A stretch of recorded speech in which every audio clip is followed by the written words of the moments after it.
Well, I could share. Okay, great. Yeah, your volume is a little low. If you could increase your volume a little bit, that'd be good. Okay. Can you hear me okay? Yes. Oh, that's good. Whatever you just did seems better now.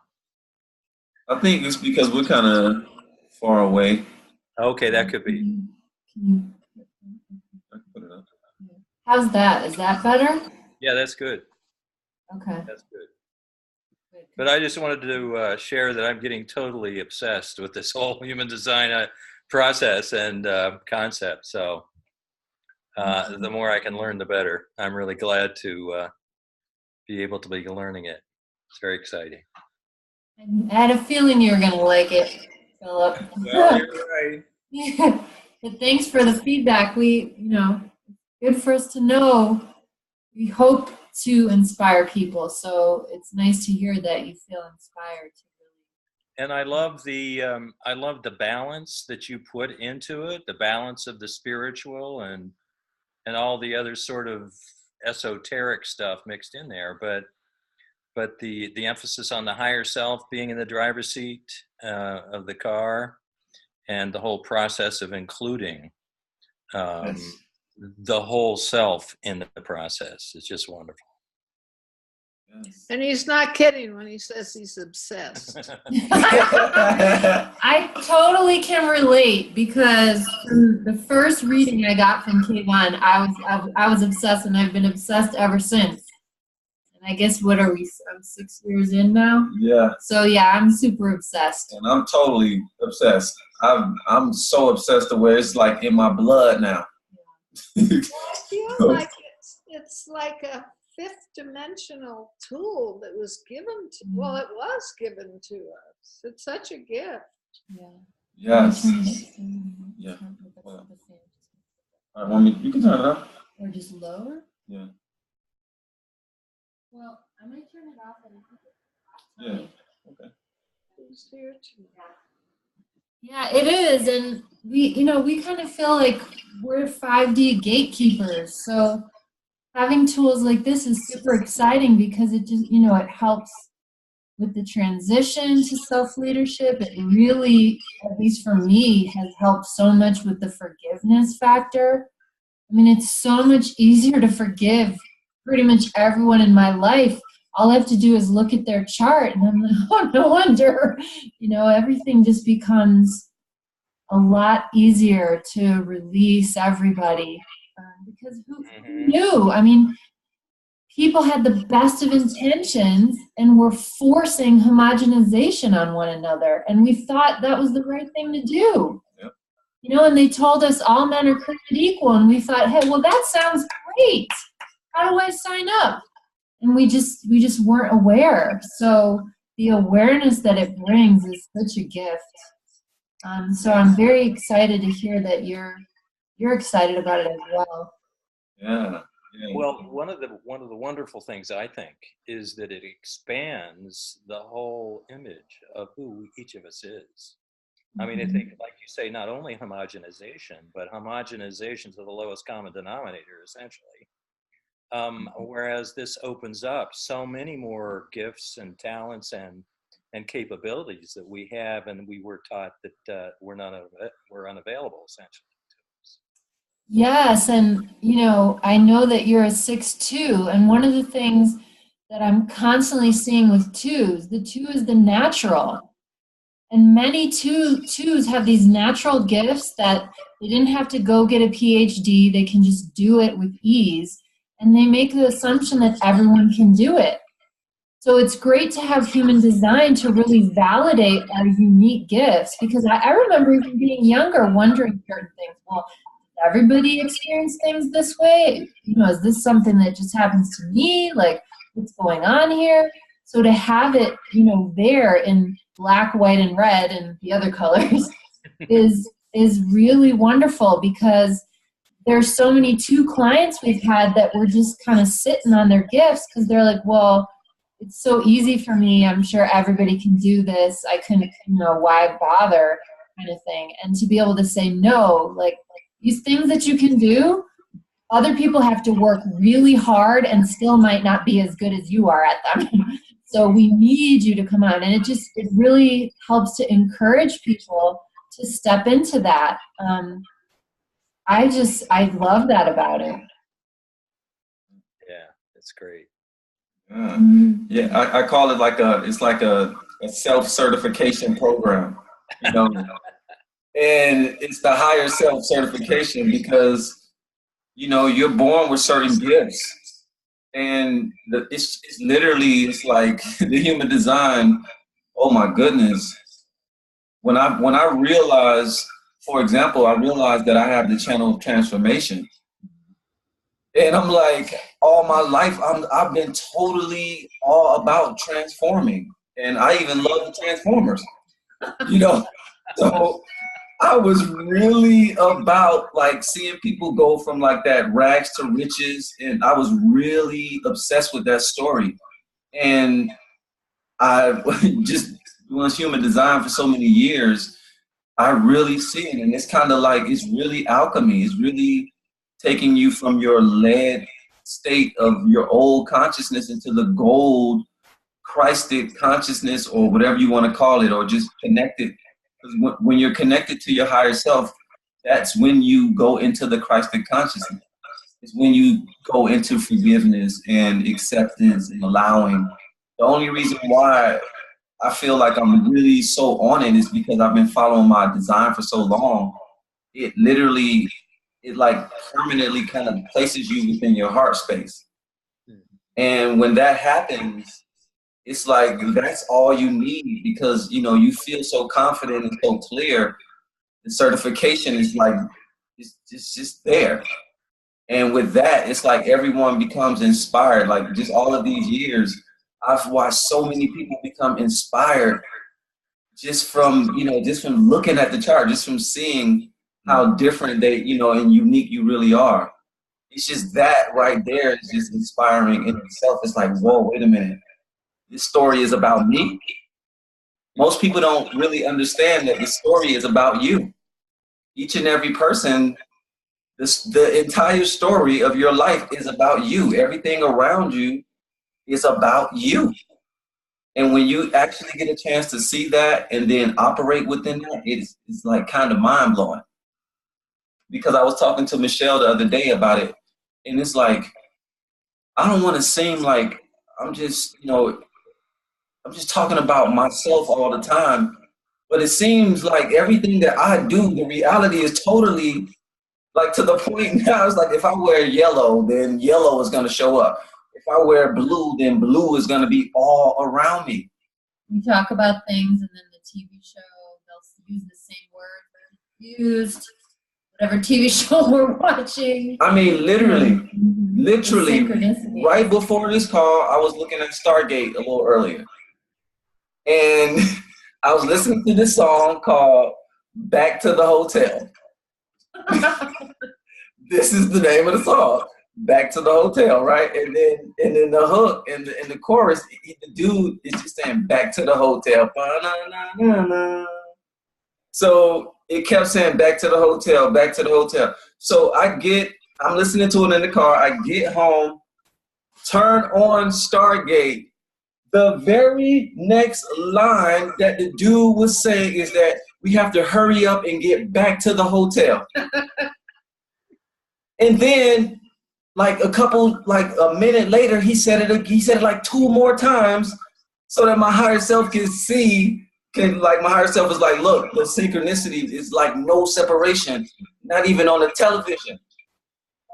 So it's literally, and it's like that for each and every person, like whatever you're watching or whatever you're engaged in, it's like, it's you. It's literally like your thoughts, your emotions, your feelings in these television shows and movies. They're like wrapped around your life, trying to give you insight into like what's just happening with you in your now moment. So it's so deep. I watched Black Panther, and then right after I watched Black Panther, all of a sudden now I know how to make, like, I didn't have this crown before Black Panther. And it was the guy being crowned as a king. And then now all of a sudden he's wearing a freaking crown. And it's always something that I kind of wanted to do. And it's like, wow, like everything is starting to really show up. And this is what the fifth dimensional frequency does. So for each and every person that's getting their charts and that's in this school, and even the people out there that's like just doing these sessions, just doing their own work, like little do you know, the more and more of this that you get into, the more and more sensitive the reality becomes to you, and you become to the reality. You got a question? Does the crown help? Does the crown help you channel? Ooh, does the crown help me channel? Okay, now look. Well, the crown does everything. Now, no, the crown. So this is the real. So this is just to let you guys know. So the crown, the bracelets, and all of the things that we wear on the outside, literally is, and this is the way I view things, is literally just it's just an expression of what's happening on the inside. So the real way to look at it is that I am channeling, and because I'm channeling, now you see the crown. Yeah. You see, like, so like when I'm, and normally I'm always in this mode, so I'm always kind of wearing my crown, but for the past couple of days, I haven't really been wearing the crown because I haven't really been in that channeling type of vibration.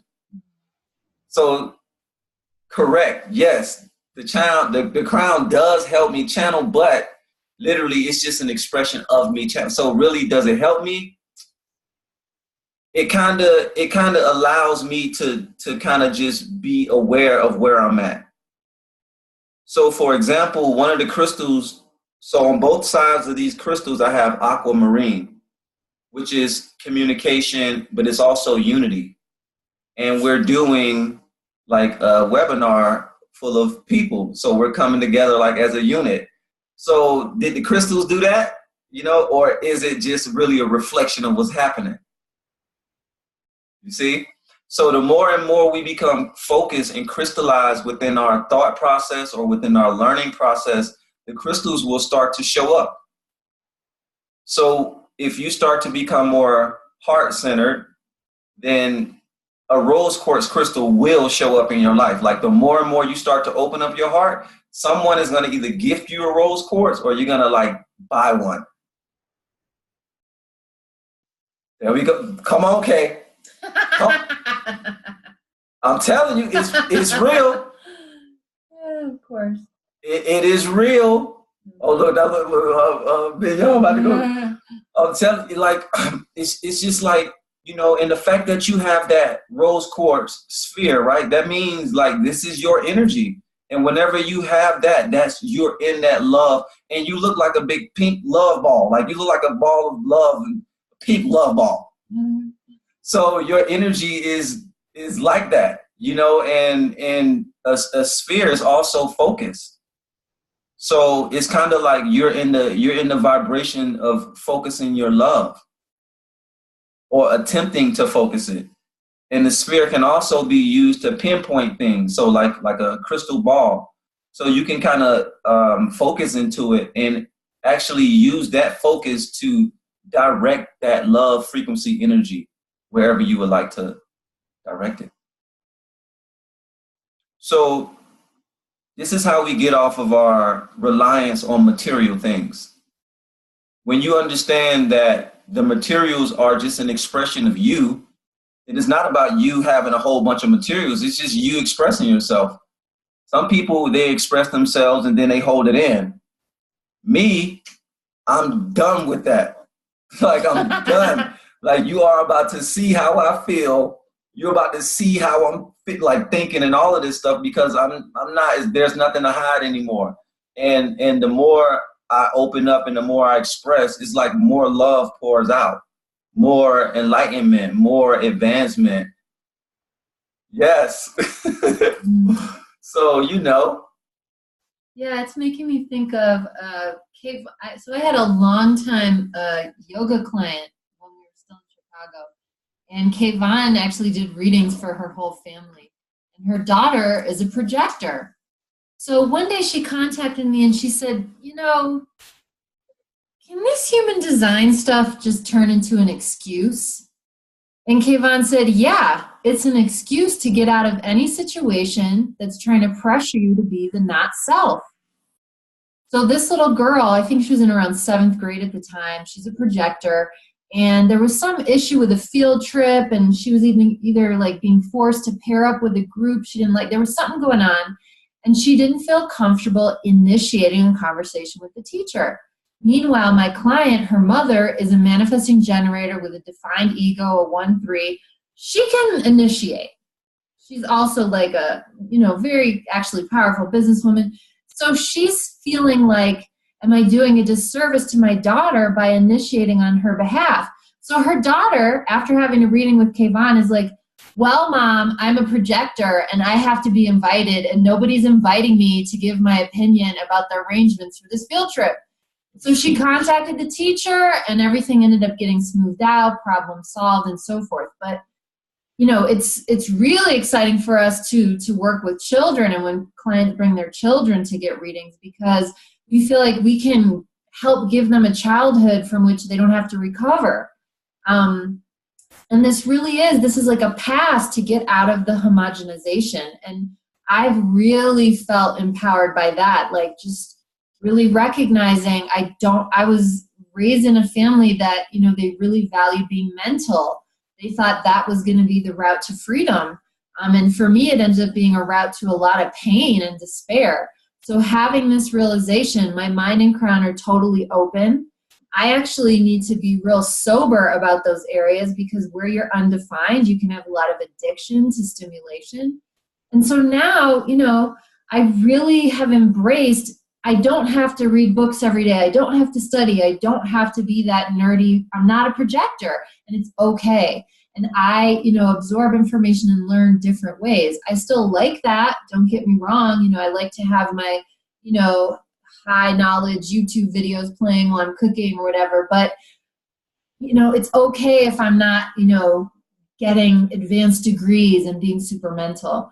And I just really wish I had known that as a child, because I probably would have pursued things a bit differently. But anyway, the past is the past. The past is the past. And I'll rescue all those exiles Yes. who are stuck in mental prisons. Yes, because you already know. Yeah. But it's okay. Could I follow up on what you just said? Sure, please do. Because I gather you have both an open crown and an open mind. Is that true? Mm-hmm. Because I have the same thing. And so are you suggesting that you have to be essentially a little bit more careful than you had in the past about who you associate with or where you put your attention? Yes. Oh, particularly, yes. So I want to distinguish, and Christopher had asked this in the group, just for those of you who didn't see my comments. He asked, is there a difference between open and undefined? Yes, there is. An open center has no gates activated whatsoever. It's totally naked. An undefined center has one or more gates activated, but no full channel connecting it to another center. The way that a center gets defined is it has a channel connecting it to another center, right? So when I say open, I mean there's not a single gate up there. So it makes it incredibly sensitive. But this also goes for undefined. So any centers that aren't defined, yes, you have to practice hygiene. You got to be really sober. I believe I sent out a few days ago notes from the webinar that include the questions you want to ask with the open centers and defined centers, undefined and defined. So one of the things we got to be careful, and I put this chart up in the group as well, when you have an open mind and crown, you can get really caught up in answering other people's questions and following other people's inspiration. Yes. And you can get addicted to mental stimulation. Yes. And wait, just following other people's inspirations. This is the big thing, especially if you have the sixth energy within your chart. A lot of people will be following your inspiration. So this is why a lot of sixes, they don't really like to speak. They don't like to do a lot of talking type of just anything really, because people hang on your words. People hang on your energy and your movements because the six is the role model. So if you have an open crown, open mind, and you're around six individuals, people with the six energy, everything that they say can sound so sweet, and it can sound so amazing, and it can have such an overview and all of this stuff. But if that's not really who you are, and then you try to go and attempt it, then, you know, here comes a whole lot of disappointment and frustration, because this person really was just trying to inspire you energetically. So a lot of times we're supposed to take what people is doing, not so that you can do it, but it's just so that you can be inspired to do something unique that you would like to do or something, you know. But when we're learning, at first we learn like children. And children, when you see adults, you see them and then you want to copy them. You want to put on your dad's or your mom's clothes or shoes. You want to walk around the house in it, because this is what we do when we're first learning. So whenever we first start learning anything, we have to bring ourselves back to childhood, and we learn from like as if we're a child, because a child is completely open and a child is completely curious. And curiosity is one of our higher self words, you know, that will literally open the gate to more expansion. So yeah, and with any of the undefined centers, I mean, this is making me think. I remember back when I was undergrad, and obviously I had no clue about human design. I didn't know any of that type of information was available. I can remember, I'm living on campus. I can remember things coming out of my mouth that I knew I didn't believe, that I knew weren't even me. And I was like, why am I even saying this? And you can be really susceptible when you're undefined up there to other people's programs, other people's agendas, other people's ideas. And this is with all the other centers. If you've got an undefined root, you're susceptible to the pressure to get up and go and get things done. My mother has an undefined root, and I remember, again, as an undergrad, one day she was really upset, just saying to me, I just can never get stuff done, and I feel like I'm never getting the things on my list done. And I was like, well, have you ever considered that maybe you've got too much on your list? The undefined root is picking up on the defined pressure of the defined roots around it, and it feels panicky, like it has to get everything done today. So if you have an undefined root, remember, you're already free in the now moment. What you can get done today, if you have the energy, do it. If you don't have the energy, it's okay. You're already free. So the not self program of that center that's undefined is, I have to get everything done or I can't be free. With the undefined mind and crown, my feeling is like, I have to learn everything or I won't be like on top of it, or I won't have the answers for everybody else's questions. And Facebook is a real dangerous place for someone like me. You don't know about human design, because everybody's got questions, and once they know you're a coach and you actually might have some, everybody's inboxing you. I just got one question. Or you're responding to other people's posts and you're trying to like clear everybody up and set everybody straight, and it's like, what am I even doing? It's not even my issue. And then let's not even talk about the undefined emotional center. Woo! Got to be real sober with that, because, again, I'm undefined, and both my parents were emotionally defined, and I took on their emotions, and I chewed on them, and I flipped them around, and I Rubik's Cubed them, and I thought it was my job to solve this stuff. It's not my problem. And that's the most liberating thing when you've got undefined centers. it's not your problem. But you got to be real. This is why we, recommend the mindfulness bell. And I can't remember if I said it this month, but Kayvon was mentioning that to me before we started. This month, we recommend getting a mindfulness bell, one of those mindfulness apps, and whenever it goes off, stop and ask yourself, am I following my strategy and authority? Yes. And normally this is going to be something for you to ask yourself, how do I feel? So if you don't have the mindfulness bell, then you can literally just set up your alarm on your phone, or put an alarm every hour. Or you can go find a timer somewhere that goes off every hour. You know, the old school, turn it to 60 seconds. Yeah. So you can, the egg timer. So you can find a way. But this is supremely important, because if you really want to start to get a grip on your fifth dimensional existence, then the first thing you're going to have to get a grip on is learning how to go within the mind and the heart area at will. Meaning, you shouldn't be in the mental area unless you're trying to retrieve some Akashic record type of information, or just some stored information. So our minds, it literally is to be looked at like a computer. So the more and more you start to do the mindfulness bell, and you start to ask yourself literally, how do you feel every hour on the hour? Every day you do this, it starts to just build up this ladder, and it starts to pull you down from the mind and then place you more into the heart space, which is going to get you more into listening to your strategy and authority, which is going to be something based on your either emotions, your gut, or your spleen, which is you asking yourself, how do you feel?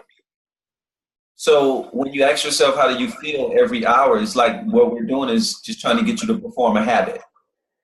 But this is a healthy habit. So we can perform, it's okay for us to perform these healthy habits and these like sort of positive rituals, because it gets us on focus. After a while, if you're doing this, you're not going to really have to do this anymore. And then you're going to it's going to be natural. And then you're going to actually notice that you're not really having any more negative thoughts. You know, your mind space is just supremely clear, open, and receptive. So when you become clear, open, and receptive, then that's when you start to create. This is how you start to create original ideas and original thoughts. But first you have to actually do some of the physical work. And the physical work is just literally stopping what you're doing and just asking yourself, how do I feel? What is my strategy, and whatever your strategy and authority is. When we do our sessions, if I haven't spoken to you yet, then you're going to find that out. But for the most part, it's all about really, really anchoring in our strategy and authority, because as soon as you stop following your strategy, you get frustrated, you get bitter, you get angry, you get disappointed. You start to feel all of this craziness, because our bodies are like a machine, except it's just a biological cosmic machine. And each part of our body is working a specific way. And if you don't really know how that's operating yet, if you're not a master, which we're on our way to the mastery. So because we're on our way, we can be easy on ourselves for not being experts at it right now, but this is the perfect time to perfect it. So the mindfulness bell is very, very important. I tell this every group, every semester, I always overly push the mindfulness bell. So I wanna say something. This is a super important announcement that is homogenizable. Okay, so you guys, I want to applaud everybody for all the work you did with the IFS. You faced feelings that were uncomfortable. That still applies. That doesn't go away. You got to stay feeling based. There's a slippery slope with human design. The great thing about human design is it helps the mind to relax and see the light and realize it's safe to trust yourself. It's safe to trust your strategy and authority, right? Because you're getting these validations. It's like, Kayvon's giving you a reading. You're like, how could he even know that? It shocks the mind into becoming a believer. But we cannot ascend through the mind space. Ascension only happens through the feeling, through the heart space. Okay, and so I really want to get that across, because it's real easy to blend with managers and get really mental. So it's ironic that we're calling this a mindfulness app when really we're using the mindfulness app to be like, should be called like a feelings app, because we want you to be checking, well, how do I feel? Am I following my strategy and authority? If you're sacral, well, how does my gut feel about this? If you're emotional, well, where am I on my wave? If it's splenic, am I listening to my spleen? The spleen is fast. But remember that for no one on the planet, there is not a single design on the planet for whom the mind is your authority. There's a quote, it's a long, long way if you listen to your mind. It's a short, short way if you listen to your heart. The heart space is where the ascension is happening. Now, we can do this crack for the mind that is human design. It's super exciting. I would be a hypocrite to tell you not to do that, because I love it. And what it's meant to do, though, remember, is to help the mind relax, release its grip on the steering wheel, and say, oh, wow, there's something real happening here. And it's safe, and it's okay to trust the body. It's okay to trust the higher self. It doesn't mean we're getting rid of the mind. So if you look at the mind as a part, we're not trying to get rid of any parts. It's just now the mind can relax and be the secretary instead of scrambling to be a CEO, which it's not equipped to do. So I had to get that message in. My 5 moons had to speak. And also, hi, Kelly, welcome. Yes. And Antoinette. Yeah, hi, Serge. Antoinette. Hi, Serge. I'm not sure. Azra jumped in earlier. Chris. Everybody's here. Everybody's up in the building. It's good to see you all. Lorita. Now, Lori posted this question. What is the difference between 4-1 and the 1-4? Great question. You want to start? Yeah. Well, first of all. First of all, I love you. I forgive you. I allow you. And I accept you. I switched it up a little bit. You switched to the 4. So stability. We got to bring that stable foundation. So we got to bring it to the heart space before we get all extra mental up in this house. So I just want to let you all know that I really do mean those words. I really do love you all, and I appreciate you all, and I'm so grateful that you all are here and you joined our school, because this is amazing. This is my X-Men Xavier's Academy for special individuals with amazing abilities and powers. This is the first version of it, and I'm saying it now because you guys are a part of this whole movement of like humans becoming superheroes, because this is what happens when you stand in your light. The reason why we have these superheroes, and because they're super. Their vibration is like high, and it's on a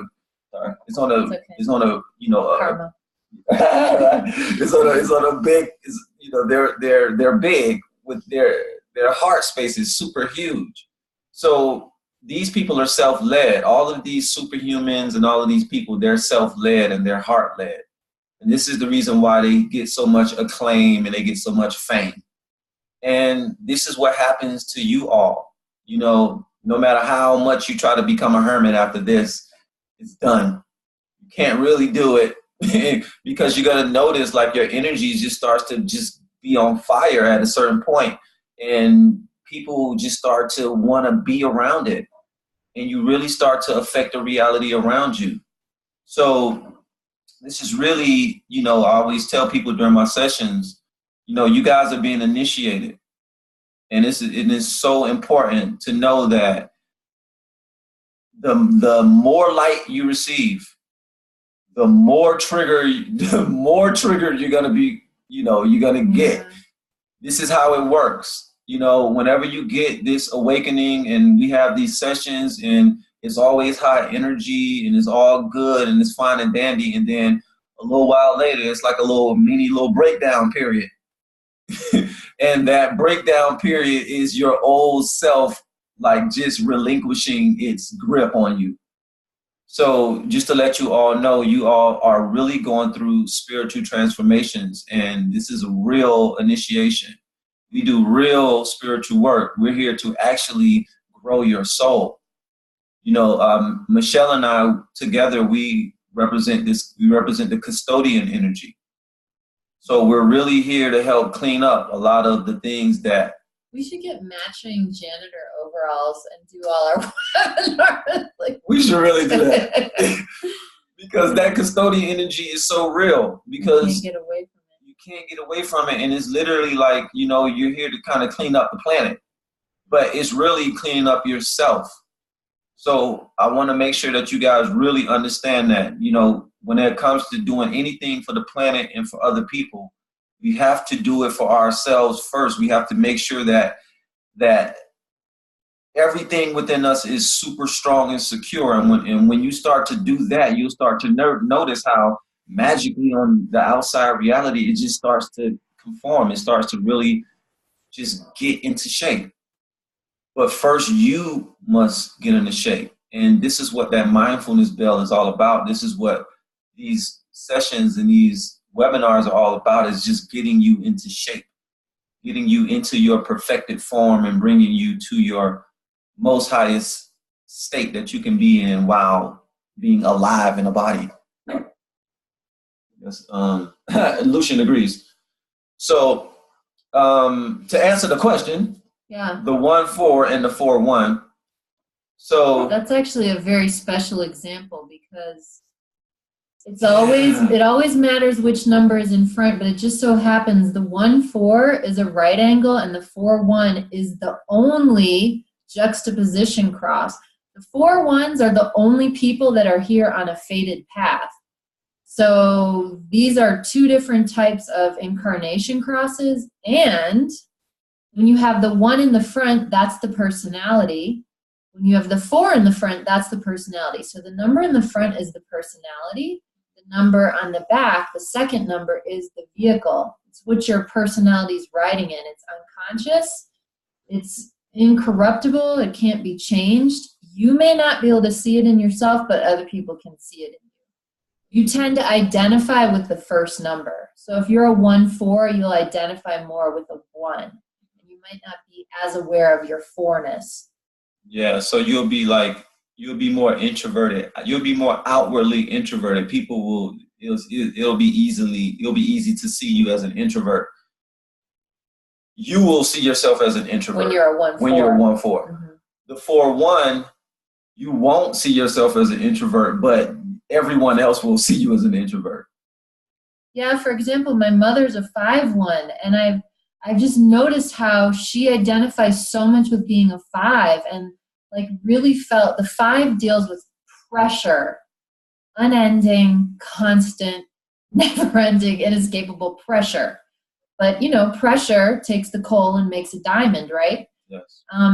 So she was feeling always that pressure and resisted the urge to be the 1, which is introverted, which goes into the cave, which gets overstimulated. And she kind of like was working against her own design because she was so identified with the personality. Yeah. The 1 will release pressure. The reason why the 1, so the 5-1s, it's important for you to know about this. The 5 is full of pressure because the 5, it needs that pressure to create the diamond. The 1 gives you the ability to release the pressure because the 1 is all things. The 1 is huge. The energy for the 1 is like the entire screen itself. Like it's everything. It's all positive poles. It's all negative poles, and it's all everything in between. So when you fall back into your introverted state as a 1, you have the ability to kind of release within the void, because the 1s, you always tend to go into depression, into a depressed state. The depressed state, as you guys know, is, I always speak about the depressed state is our creative. This is our main creative zone. Yeah, it's not what like the pharmaceutical companies call depressed. That's a total misunderstanding. Total misunderstanding. when we are depressed, most of our most famous songs that were ever made and written were from depressed artists. You know, a lot of artwork is drawn from depressed people staying up super late at night. You know, yeah, the only time I was ever able to write poems is when I was depressed. And I'm happy I'm not even interested. You ain't thinking about it. No. So when you look at it that way, you can really see how depression brings about crazy creativity. Yeah, the depression for the one is to relinquish that need to constantly engage and get out there so that you can go inside and do the introverted thing. Because as a one, you're like the first iteration out of source. So you're so close to source. All you need to do is just disconnect from that external stuff, and then you can go in so deep. So the depression, it's really just a mechanical thing. It's not a dysfunction. You don't need medication. And if you accept it and allow it, then you get all these gifts from doing that process. Yes. And I'm looking at some of the questions. The book for human design. So is there, it's a Chetan Parker. Yeah, we'll give you a list of books. There's one called Chetan, I think. I don't know how to pronounce it. Parker, isn't it? I don't know. His book, I'll send you, I'll post in the group. His book, his descriptions of the profile numbers are so shockingly on point. We were reading them on a long car trip. I was reading them out loud to Kayvon, and we read through all of them, and we couldn't believe it. I was like, this guy, he is a freaking genius. He's a projector, and he's one of the old school human design analysts, and his explanations are so eloquent. Dolores Cannon does not have a human design book, but I think Catherine Kelly was just referring to Dolores Cannon and the Custodians, that book. But yeah, we'll give you lots of recommendations of books. So Kelly's asking about 5-1s. Yes, Serge and Kay are both 5-1s, I believe. I can't remember if there's any more 5-1s. So how many 5-1s do we have? I think we've got 3. Kelly, Serge, and Kay are the only ones this time. I don't have I've got everyone's charts printed out, but I don't have them right now. Margarita's in the building. Yeah. Hello. All right. Yeah, Dolores Cannon's work is great. And no, she isn't human design, but she does quantum healing hypnosis. She was really the pioneer of that. I wonder if she was a 1-3. And her findings are astounding. I mean, she regressed people to past lives. It's like IFS, but more intergalactic. Yep, Margarita. Yep, she got a whole bunch of stuff on YouTube. Just search Dolores Cannon on YouTube. It's a whole rabbit hole. A lot of free stuff. And it's so deep because Dolores Cannon's energy, that's so deep that her name is even coming up on our webinar. Because that's just letting us know, because Dolores Cannon was all about the 5th dimension and all about, she's all about the behind the scenes, everything, because her job, like she says, is quantum healing hypnosis, which is literally taking you behind the scenes. And she was really a pioneer. I mean, she was talking about it when people would think you were crazy for talking about that type of stuff.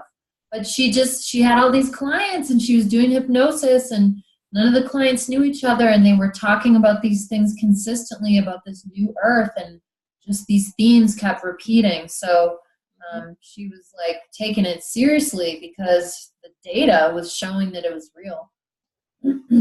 Yes. So that's it for, I guess that's it for that question. So anybody else? Yeah, any other questions? So I'm assuming nearly everybody now has watched the 9 centers and the 6 profile numbers. A ton of information in there. So I know it's a lot to synthesize, but I gotta tell y'all this. I'm doing this early. So normally the recapitulation. So normally I wait a little bit for to start telling you guys about the recapitulation exercise. Yeah, this is off human design. Yeah. And if you're already a part of the school, like Antoinette and Margarita, they know about it. They know about the recapitulation because they were a part of our the program school before. So the reason why I'm bringing this up earlier instead of bringing it up during the lucid dreaming section of the school is what I'm noticing is that in order for us to even have these lucid dreams and these out-of-body experiences and things like that, we really have to have enough energy. Like, your energy level has to be at a certain level in order for you to even manifest. So if you want to manifest a new house or a new car or a new relationship, if you don't have enough energy within yourself, depending on how much energy you have when you make that statement, it's going to be how much energy is going to be used to kind of bring that about. So if you're, getting beat down by the reality, or you're beating yourself down with your own thoughts or emotions, then you're 9 times out of 10, you're not going to have a lot of energy to kind of manifest the life that you want, or, you're going to be able to do it, but it's not going to be as strong. It's going to be like, kind of weak. So I learned this exercise, through when I first heard about the recapitulation exercise, formerly I first heard about it when I read the Carlos Castaneda book called The Art of Dreaming. Now, before, I would do my own natural, just kind of going back in time and kind of going through old situations in my past and kind of just trying to deal with things and clear things up. I was doing it naturally because I naturally have something that's called a rewind gate within my mind. So the rewind gate will naturally have you kind of reviewing situations in your life naturally. So I was naturally doing it, but I wasn't really doing it in a specific way to bring back energy. The recapitulation is one of the most powerful energetic exercises that I've ever pretty much done, as far as actually having a tangible effect on your energy and your life, just period. So a lot of times, from like old relationships, just even relationships with family members, and we have a lot of stuck energy in the past. So the first thing you have to really realize about our reality is our reality isn't really what it seems. It's kind of like we're on a movie reel. This is so funny, but this is how I actually understood it. The way my higher self showed it to me, the reason why we can kind of go back into the past and we can go into the future is because our life is kind of like on a movie reel, but it's like on a film. And like on a film, there's these like sections, and each section is like going linear. It goes forward in time. So this is how you timeline jump. This is how you travel forward and back in time. If you can view your life like as a screen, as a film, and then you can kind of go back to previous points within the film, and all of these previous points are what we call now moments. So you can kind of go back within these now moments, and you can kind of rearrange them. This is what Michelle does when she takes you guys back through the IFS process, and you go back into your past, into your childhood. You're literally going back through the film. So they say everything is recorded, right? Like the Akashic Records. It's recorded. Well, don't you record on film, right? We say it all the time. We like, yeah, the Akashic Records, we go into the records, and the records are a record of time. It's recorded. Well, cameras and film are things that you can record on. So our life is literally like on a film. So recapitulation allows you to go back along this film, and it allows you to kind of clean up the film, and it allows you to pull all of that old stuck energy from the past, and it pulls that energy up into your now moment.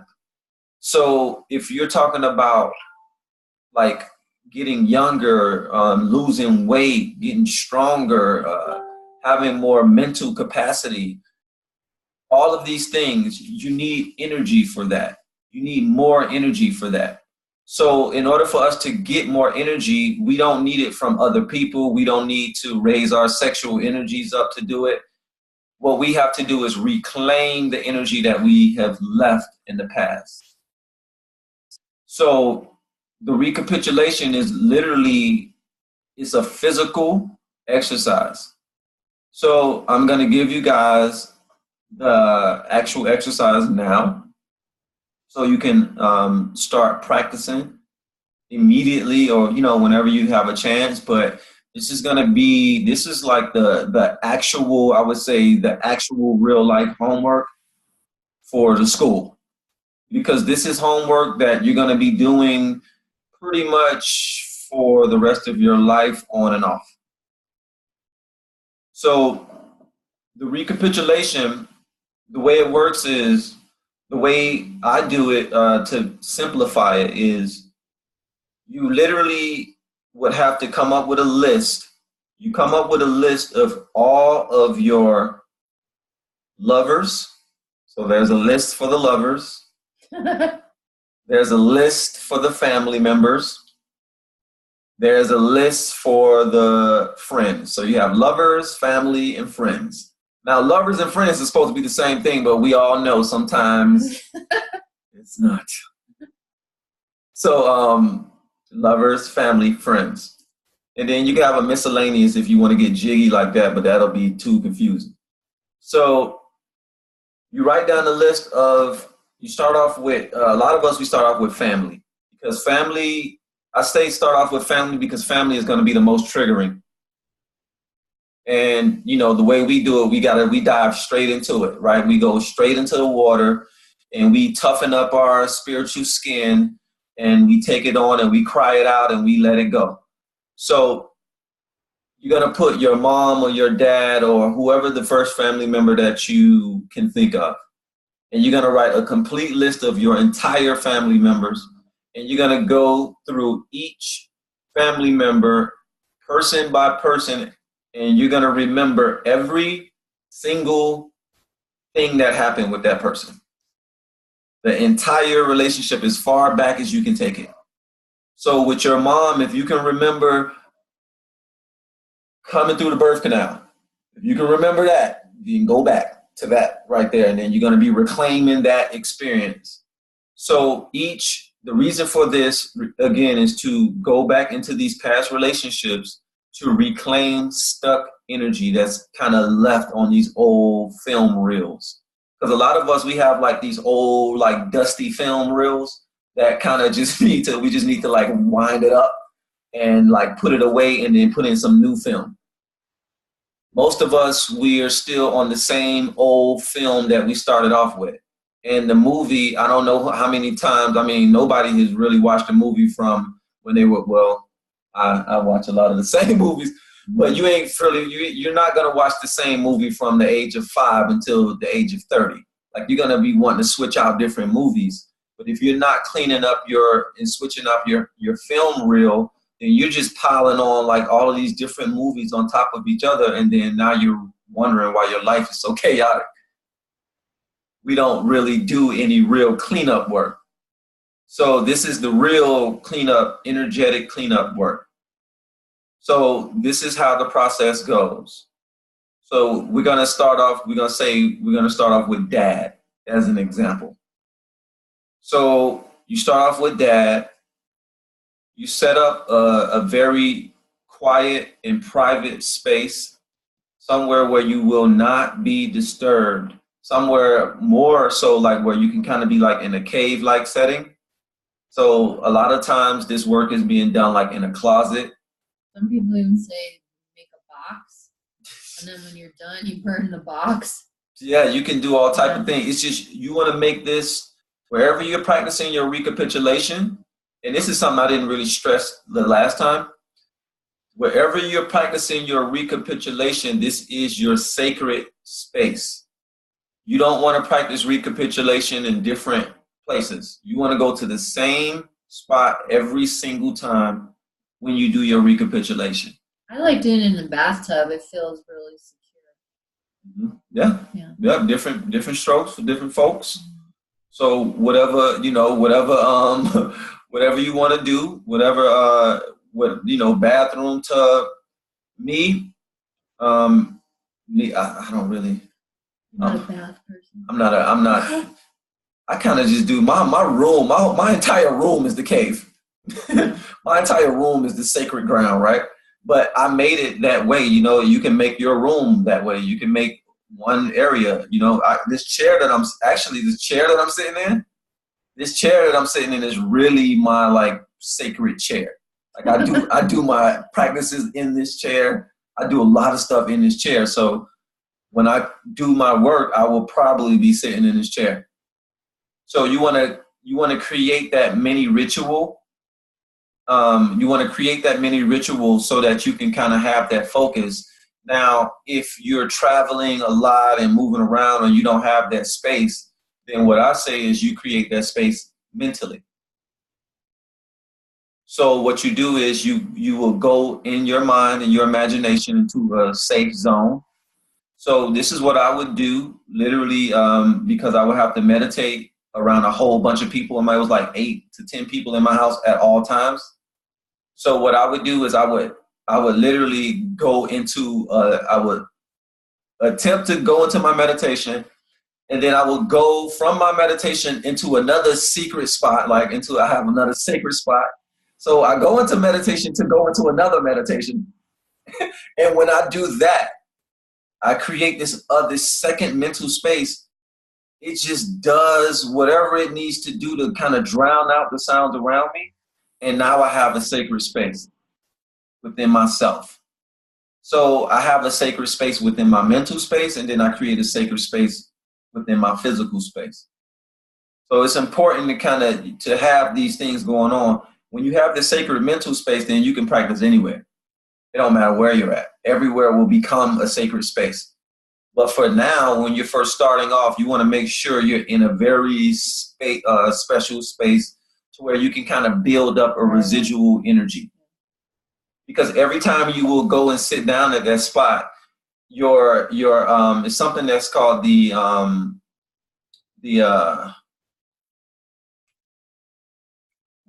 point, the assemblage point. Assemblage point. So it's something called the assemblage point, and you guys are going to learn more about that. Do I talk about the assemblage point? I guess I don't really talk about the assemblage point too deeply. I guess I need to start talking about it though, but it's so deep, it'll confuse you. But just know now, our attention is fixed at a specific energetic point. Whenever you're able to move this energetic point, so we're going to say the assemblage point is behind me about right here. Everybody is behind you and like around right here. There's like this ball of light, this energy that's sitting there. And when you move it, you can move it. And when you move that, it's kind of like you're in another reality. This is what happens to people who are schizophrenic. They're able to move their assemblage point, but not at will. So their assemblage point is moving from its set location. Because our assemblage point is at this location, is at its normal location, we're looking at each other right here. You see me and Michelle in this room. But if we were to switch one more up, ascension point, assemblage point up, we're all sitting in this auditorium. And Michelle and I are like literally on stage. So it's like it'll show you a different reality. So I can kind of move my assemblage point, and then I can see us in this whole other thing, this whole other place, and we're not separated by these computers. We're actually in the same place. And this happens to a lot of us, and a lot of times it'll switch by itself, depending on how open you are, and depending on what exercises you're doing, depending on what music you're playing. So if you have, sometimes some people, they'll play certain music and then all of a sudden they'll take your consciousness somewhere else. Like the other day I was listening to some Irish, I went into the crystal shop and this lady was playing some Irish music. And I could have sworn I was like bumping into leprechauns like the whole time I was in there.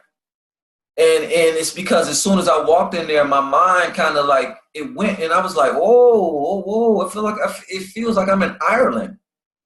And it's because my assemblage point was literally shifting because of the music. So the more sensitive we are, the more our assemblage point can kind of switch. And Don Juan and the sorcerers, they learn a lot of discipline how to do it consciously on purpose. Yes. So I've been learning how to consciously shift my assemblage point I've been practicing on this for before I met Michelle. Probably 2012 is when I got deep into those books. And I really was just really trying to go in and learn about it. And it took me about 5 years to even understand the damn assemblage point. It took me so long just to even understand it. Because I'm like, what? Behind the neck? So it's not even, it's behind, it's like so the length of your arm, of your hand behind you. Like literally where my hand is behind me, it's like here. Is it just behind like the solar plexus, or it's a whole No, field? So where my fingers are at, literally, that's where the ball is. Okay. It's there. And depending on your sensitivity, you can feel an energetic thing there. I didn't just think about that. Yeah, because you just touched into it. Mm-hmm. So it's there. So we literally have like, so if you guys if all of our third eyes were like extremely open right now, we can switch on and off how we are literally viewing each other. And you can view people as energy itself. And if you were to view us as energy, you will see me as this ball of energy, and then behind me, you'll see another light ball of energy, which is my assemblage point.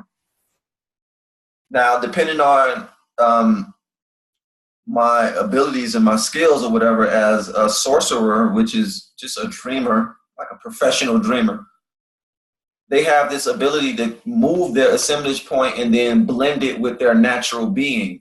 So what's happening is when your assemblage point moves from this point, like 3 feet behind you, and it pulls up, it literally drops down to your earth star chakra, then it starts to rise up through your feet, and then it settles within the heart space. And then you gain this sort of a double aura. And these are the real shamans. And I mean, I ain't gonna say the real shamans, but like people who are shape-shifting into animals, people who are like doing impossible things that you cannot imagine, people who are disappearing. Doubles of themselves to other places on purpose. Yeah, because they're blended with their, what they call the Nawal body. It's like you have the tonal and then you have the Nawal, and it's kind of like your astral shadow self energy, and then your natural waking life energy. So they are blending that astral energy that can fly, walk through walls, and do all of that stuff. They're blending it with their everyday existence, which is what I am doing for all of you. This is what my intention is for all of you, just to let you all know that. And this is why our school brings about so much transformation, because the intention is to actually transform y'all into like spiritual ascended masters walking around every day. And like I say, because this is a true initiation, like I've already put in the work, I've already experienced certain changes. And just a rule of thumb, whatever teacher you are learning from, you adopt I would say the benefits of their practice, also some of the negative things that the teacher have been going through in their practice. So always. This is why self-leadership is so important. Even if your self-leadership goes against anything that we say. Yes, yes, because that is going to allow you to follow the route your way.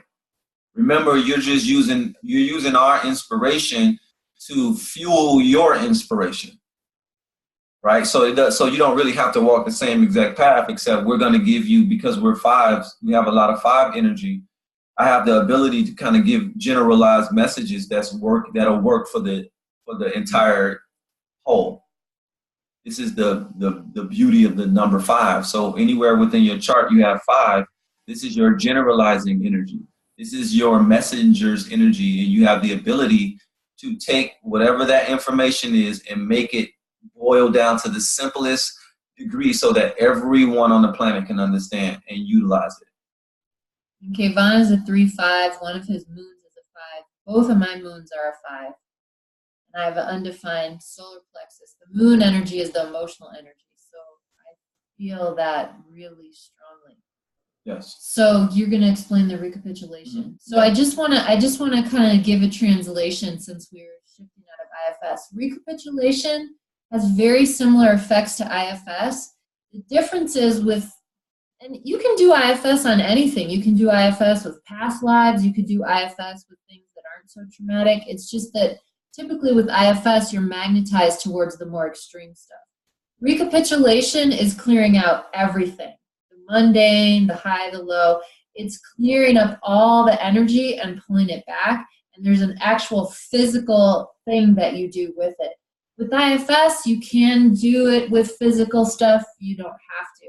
So the effects are very similar. It's kind of like different paths to the same end. The end being reclaiming the soul fragments, reclaiming the energy, reclaiming yourself from all these different parts of your timeline so that you're bringing it all to the 0 point and you actually have enough energy to start to attempt this lucid dreaming, out-of-body experiences, dealing with your assemblage point, etc. So, the exercise. So, we start off with the energy of dad. Damn, that was a big old tangent. Yeah. So we start off with the energy of dad. Undefined mind and crown, we go off on tangents. So the very first thing you want to do is be in a very meditative, just a clear state. Make sure you take deep breaths and get your energy clear and even. You breathe in.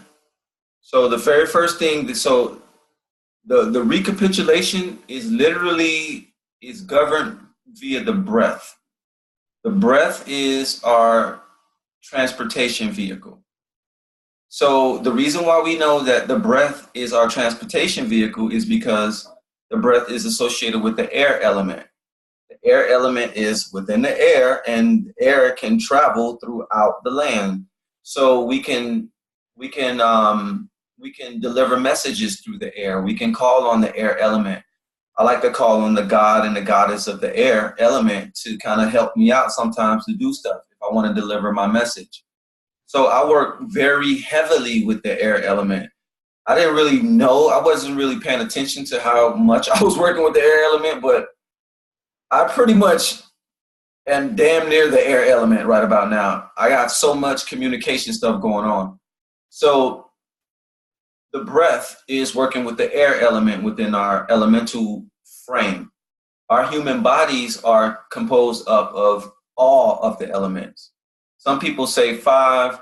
I actually have about 7 that I know of just personally. So, well, actually it's more. So you have the air element, you have water, fire, earth. So air, water, earth, fire, ether, consciousness, which is an element, and then you have emptiness, which is an element. You also have wood, and you also have metal, so 9 elements.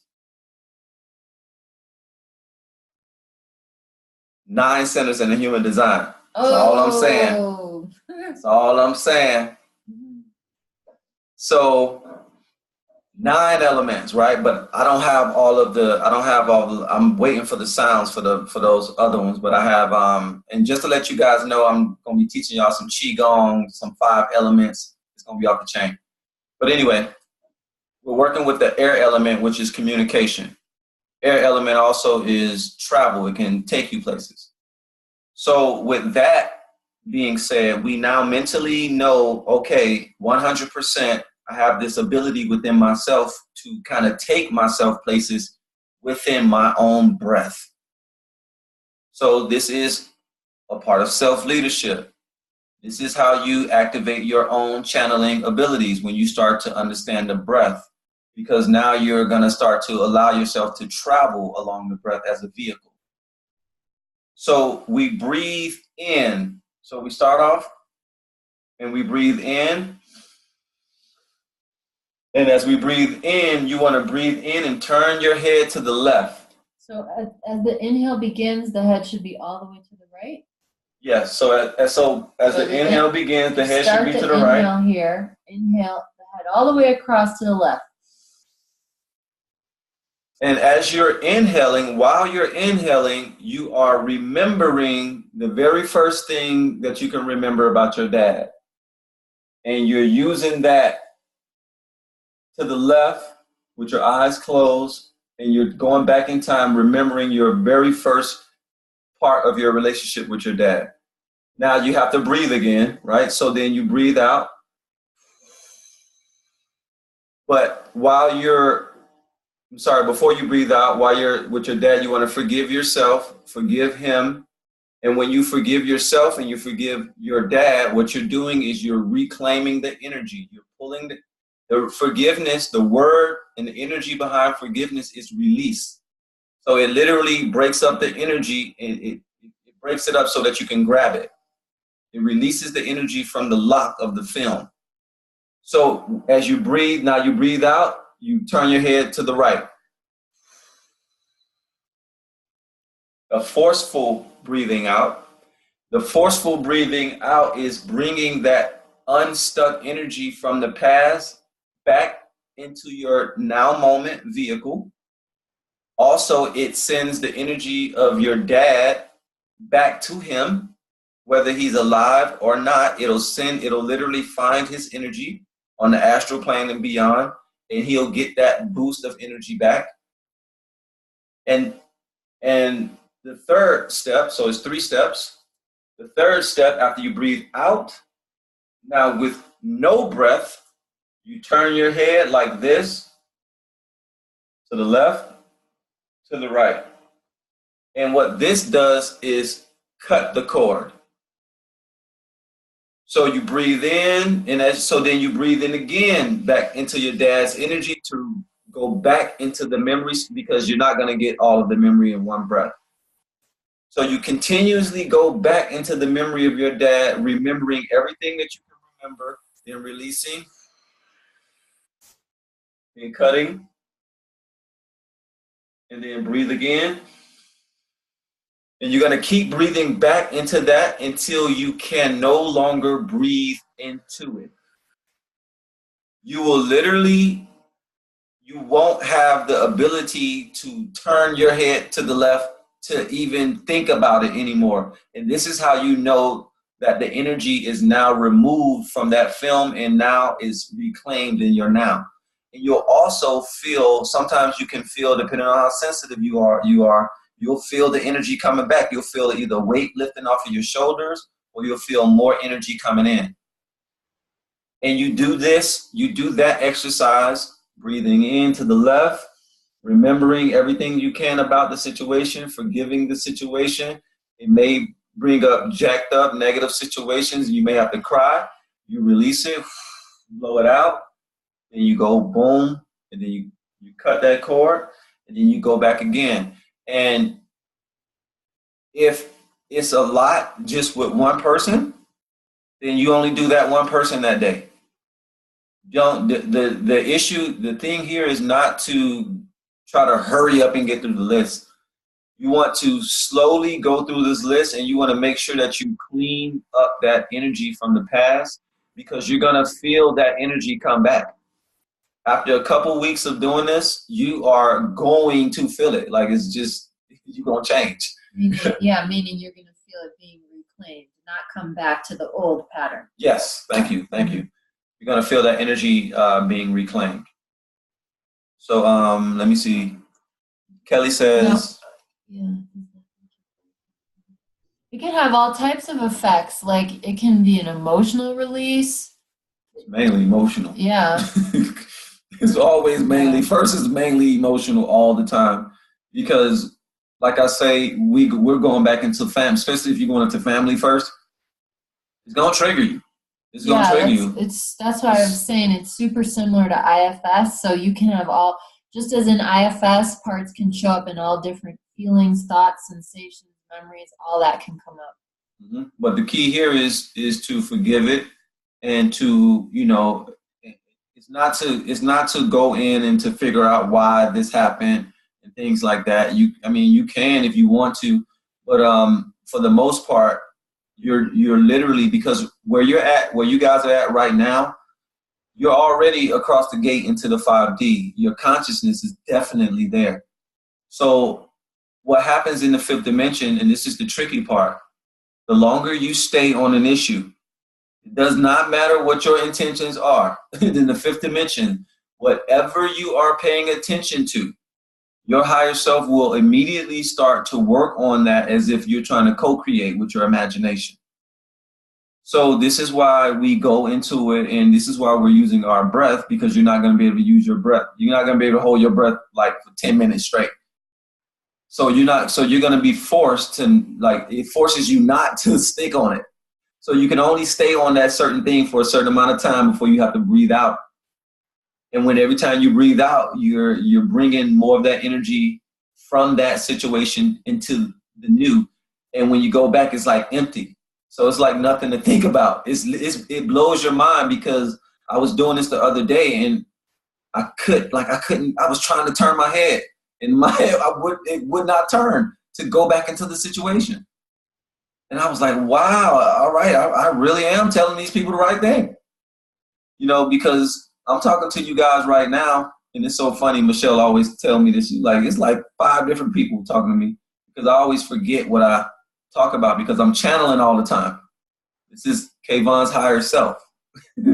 So, I'm still, the Kayvon part of me is learning just like everybody else. My higher self is the one that's like here with me when I do my sessions and doing these things, so that we can kind of, make sure it's clear. So Kelly was saying she felt lightheaded and hot, taking just a few practice breaths. Yeah, all type of stuff can happen. Just like in IFS, a whole range.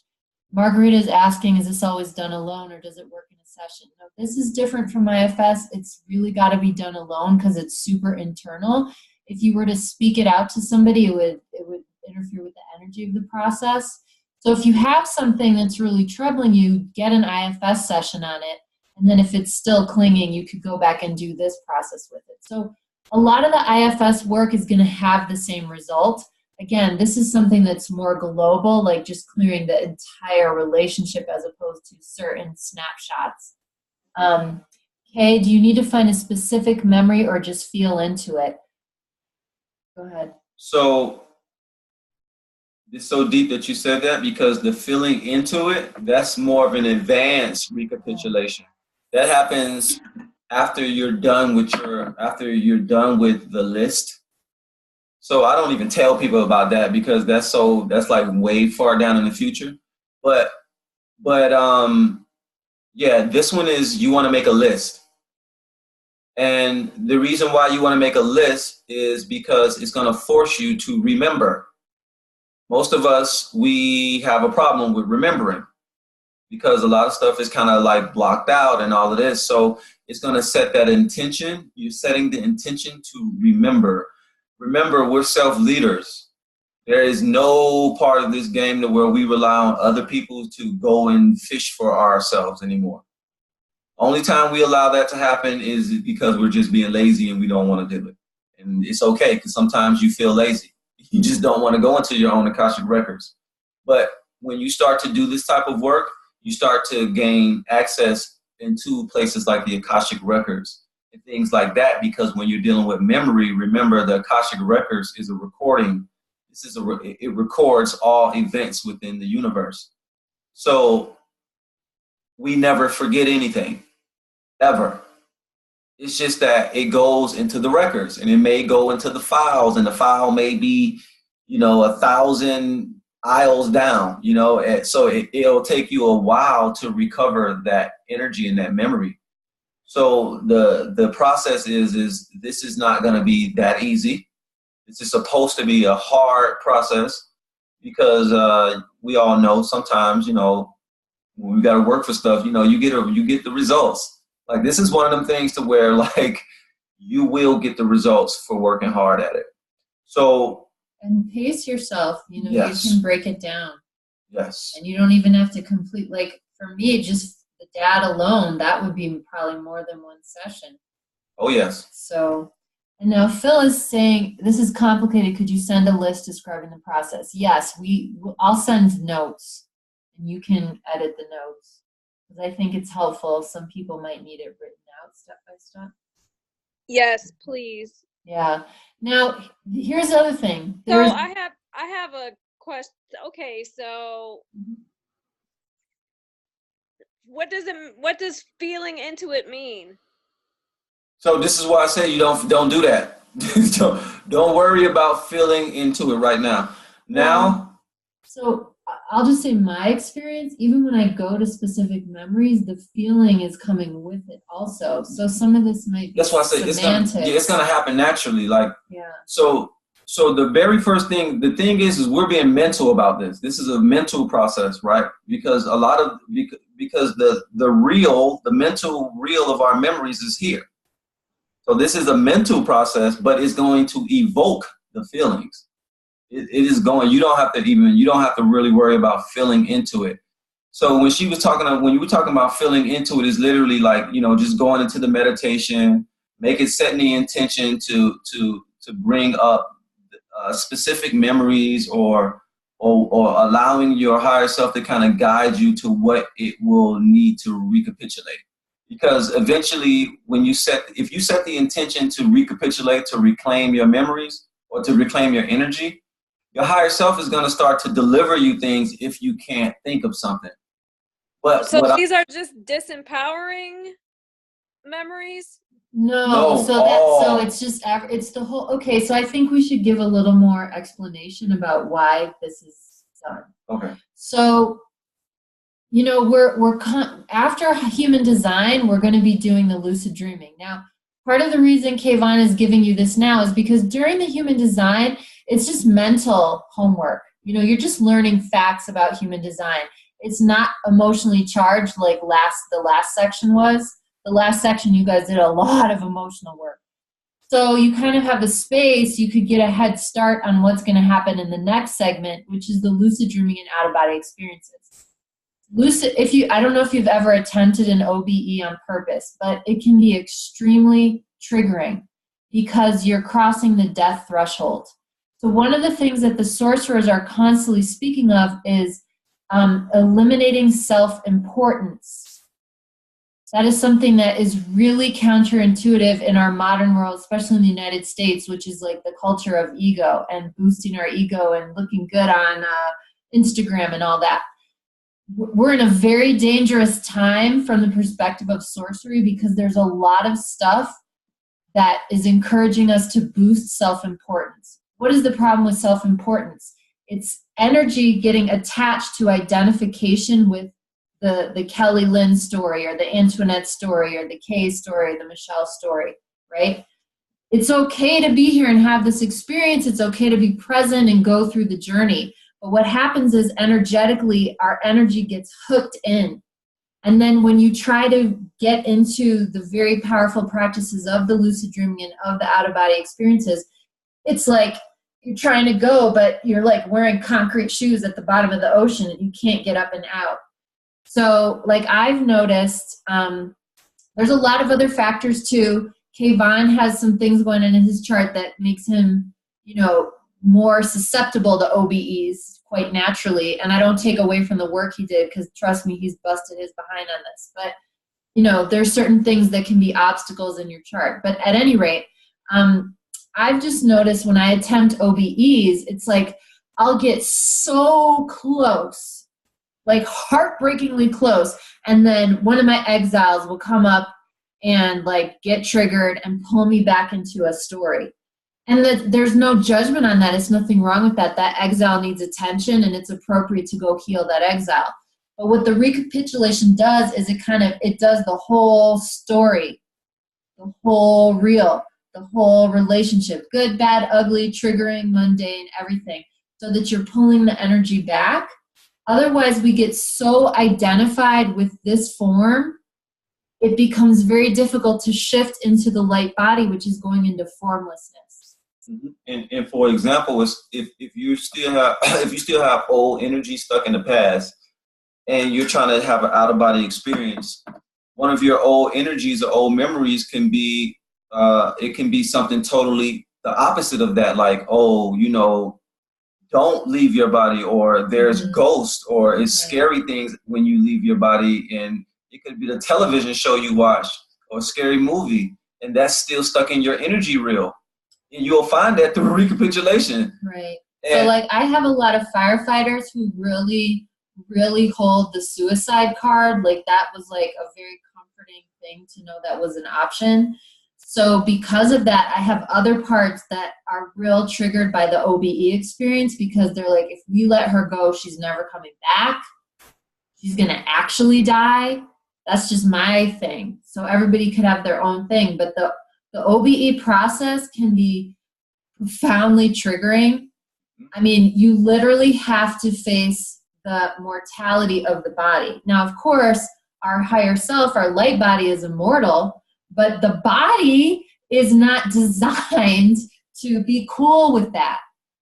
So this recapitulation process is setting us up to reclaim as much energy as possible to put us in the best position possible to attempt the OBEs and lucid dreaming. Why does any of that matter? Who cares about having an OBE? Who cares about having a lucid dream, right? The gift of those experiences is they give you a direct confirmation of your immortality.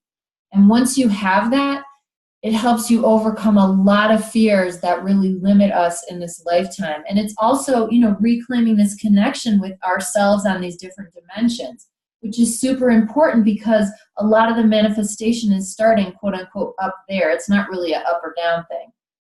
Actually, it's different, but inside out. Yeah, a lot of the initiation points are there. And if we weren't so overstimulated and colonized, a lot of this would actually be a lot more natural. Like if you learn about Aboriginal Australian culture, everybody used to learn about dreaming. Like nobody would not learn about dreaming. And that's why, you know, as I learned the hard way from the sorcerer I worked with, the people who are still in touch with their traditional ways are very adept at it, to extreme points that modern people would have a hard time believing. So we're working to give all of us more access to this inner power. Yeah, no, that was an excellent explanation. Yes. And I'm saying that I want to give that carrot on the stick because none of this is, so the IFS is super challenging, requires a lot of courage. And in some ways we put that first because it's the hardest thing. But let me tell you, when we get through, the human design is like, it's the intermission where we get the popcorn and we drink soda and it's fun. And what's coming next down the pipe, and then, you know, between Kayvon and Z, what you're going to be doing, that galactic stuff, it is really dissolving a lot of the sense of self. You know, this is why I've also been very strict about who's allowed to go do their third session with Mitchie. If you've still got some funky exile activity that's unresolved, this stuff can be super triggering to the point of causing like total identity crises. Like very frightening stuff can happen. So we want everyone to go in feeling the most confident, the most empowered. And the recapitulation, just from, and remember, I'm not telling you guys this just from some theory. I've been doing this for years, and this was one of the things I gave to my mom when she was suffering from cancer, and her cancer was cured. 4th stage colon cancer was cured within a month, and she recapitulated every day. I made sure that she was doing it, and on top of that, she was learning her human design and doing the things that she loved that was amplifying her vibration. But to this day, she told me this the other day, that she believed that it was the recapitulation that cured her, not really the herbs or anything else. I believe that actually. And they say that cancer is unprocessed emotions. It's unprocessed sorrow. Yes. So when she did the recapitulation, she was like, it brought so much, because she went with her mom, and the dad, and just with my grandma alone, that was that was the healing. Yeah. One person cured my mom's cancer, just one person on her list. You know, so it's so we don't even know a lot of the times how these people are affecting us. And like I say, this recapitulation is not about bad relationships, triggering relationships. It's about all relationships. It's about just the human nature is to identify. Mm-hmm. And the next modality we're going into is really going to start to challenge our sense of identity. So, you know, and it's this paradox. Yeah, I'm playing this Michelle Gaza character, but I'm very aware that this is just a character. And even with human design, the Michelle personality is becoming more and more sober about the fact that the personality has very little to do with anything going on here. That's why that question earlier, what's the difference between the 1-4 and the 4-1? Whichever number you have in front, your personality, that's who you think you are and who thinks it's in charge. No. You are totally helpless. And this is one of the things Ross speaks about. We are helpless to this design. And there's so much suffering because we're helpless to it and we don't know what's going on. At least when you know the design, you see the dynamics and you can forgive everybody. We're helpless to the effects of other people's design on us. We're helpless to these mechanics.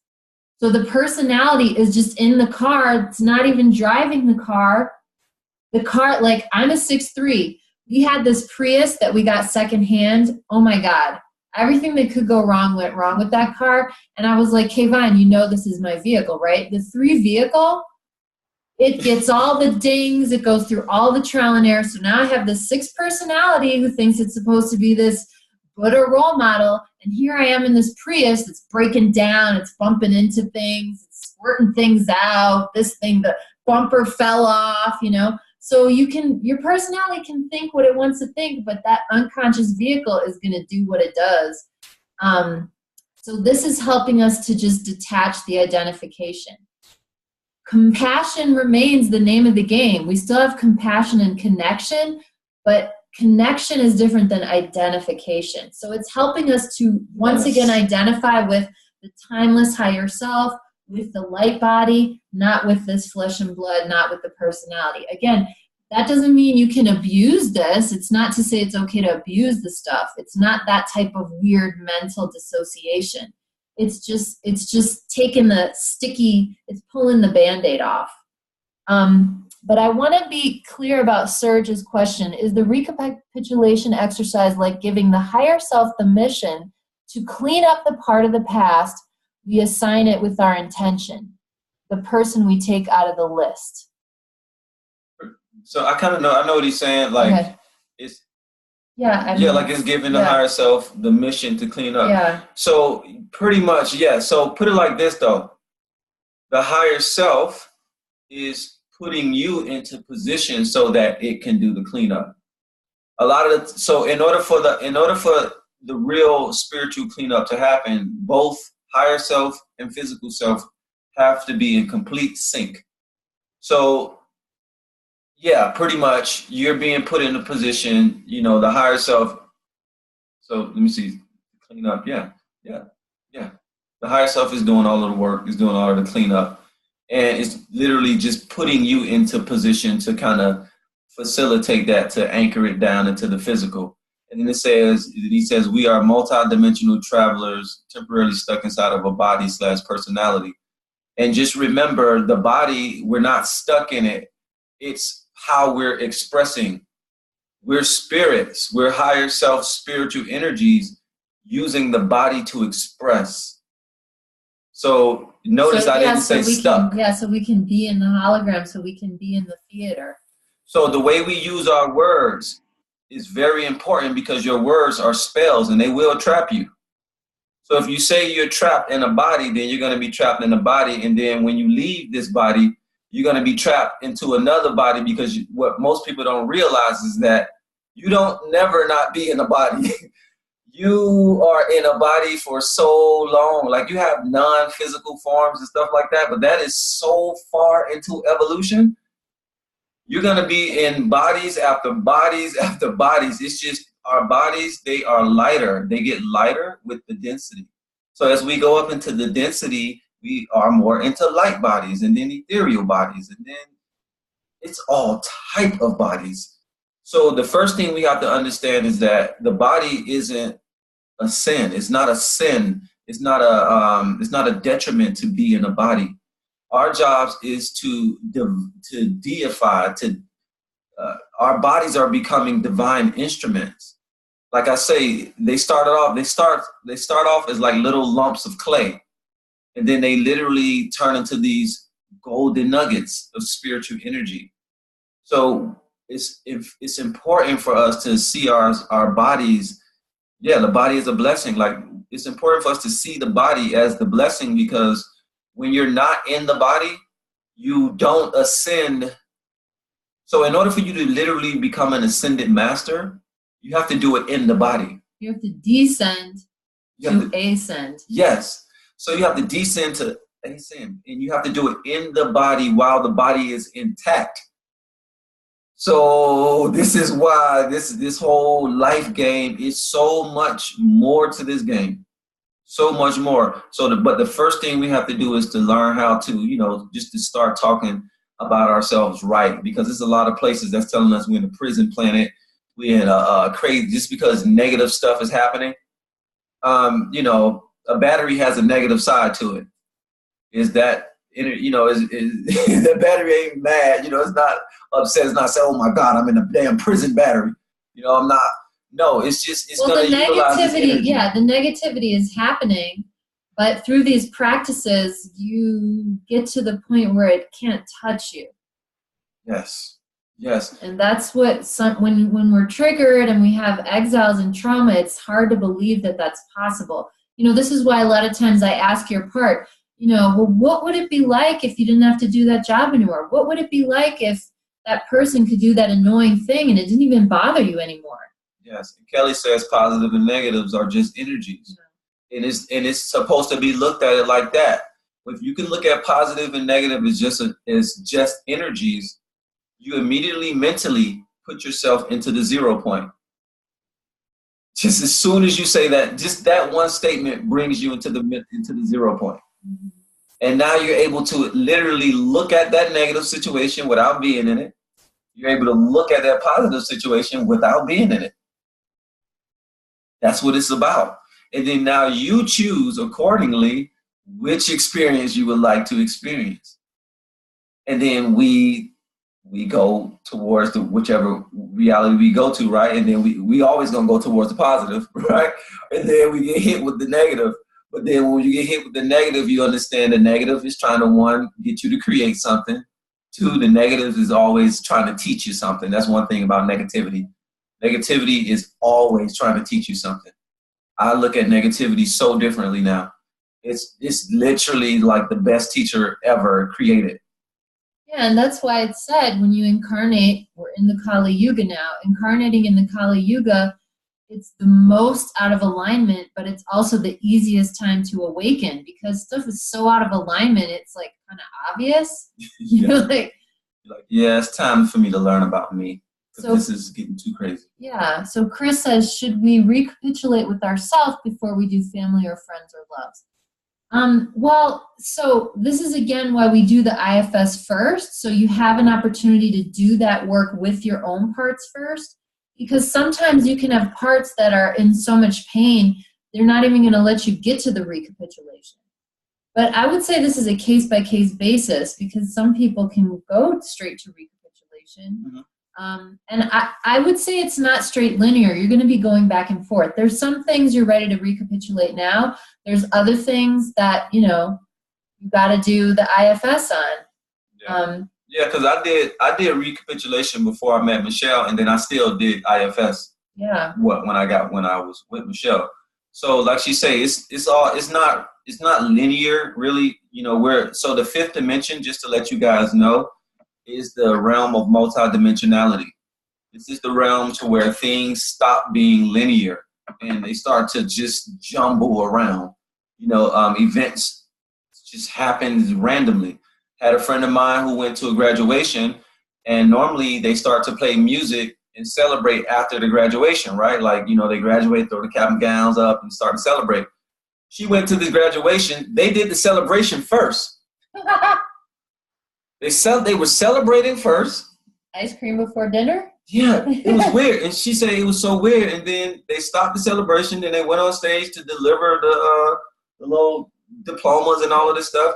And then after that, people was meeting up and then they went home. It's like it went backwards.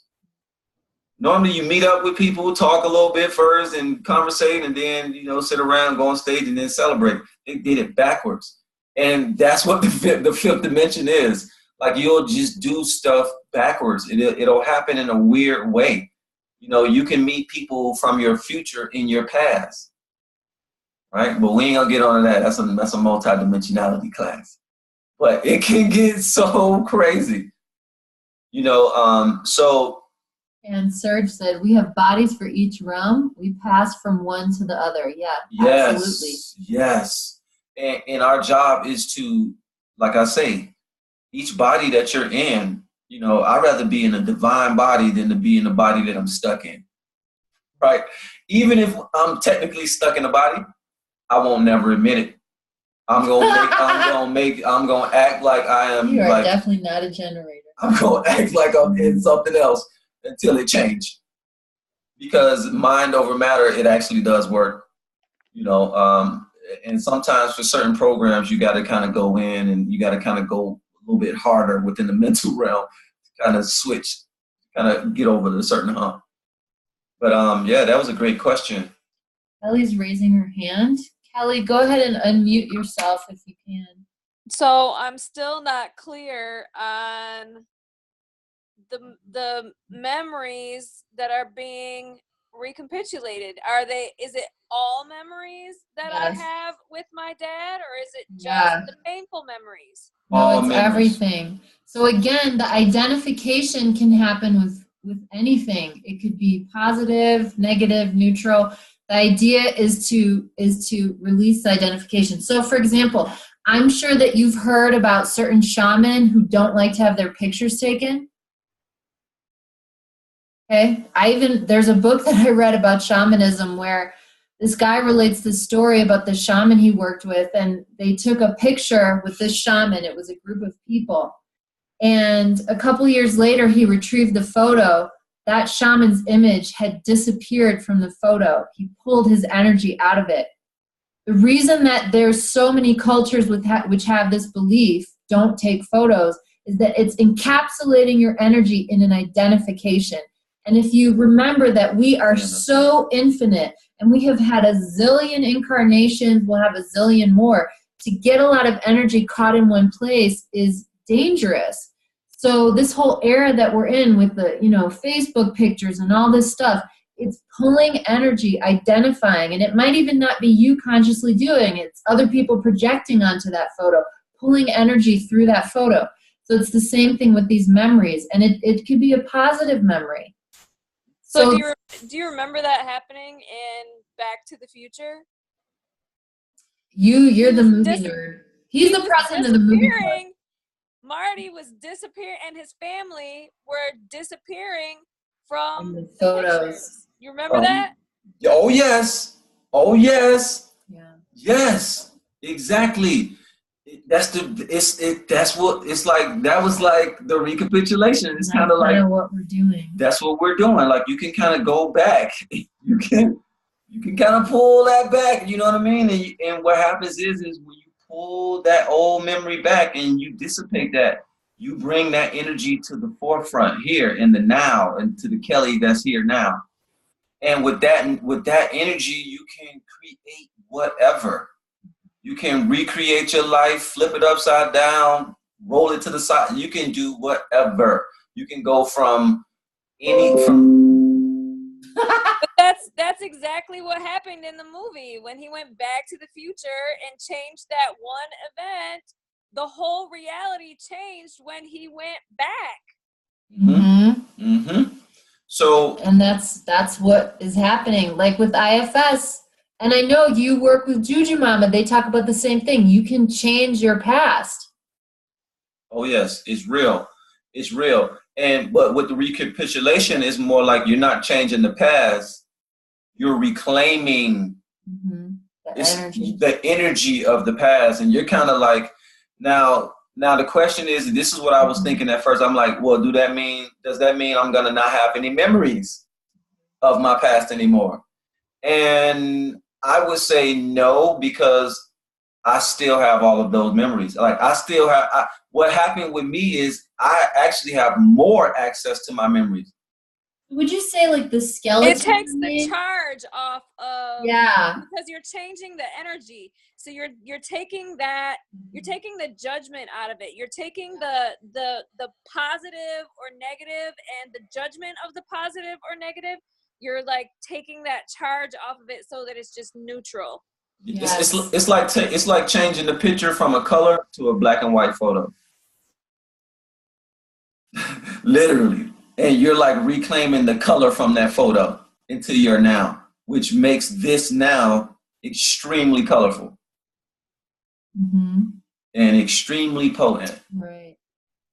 Margarita says, oh, yes, that is hard for the ego to hear, releasing identification with past memories. Yes, that's why we're dropping this now so you can start to ease into it. Again, the lucid dreaming and OBE stuff, it's really on the cutting edge. It's a real intense thing.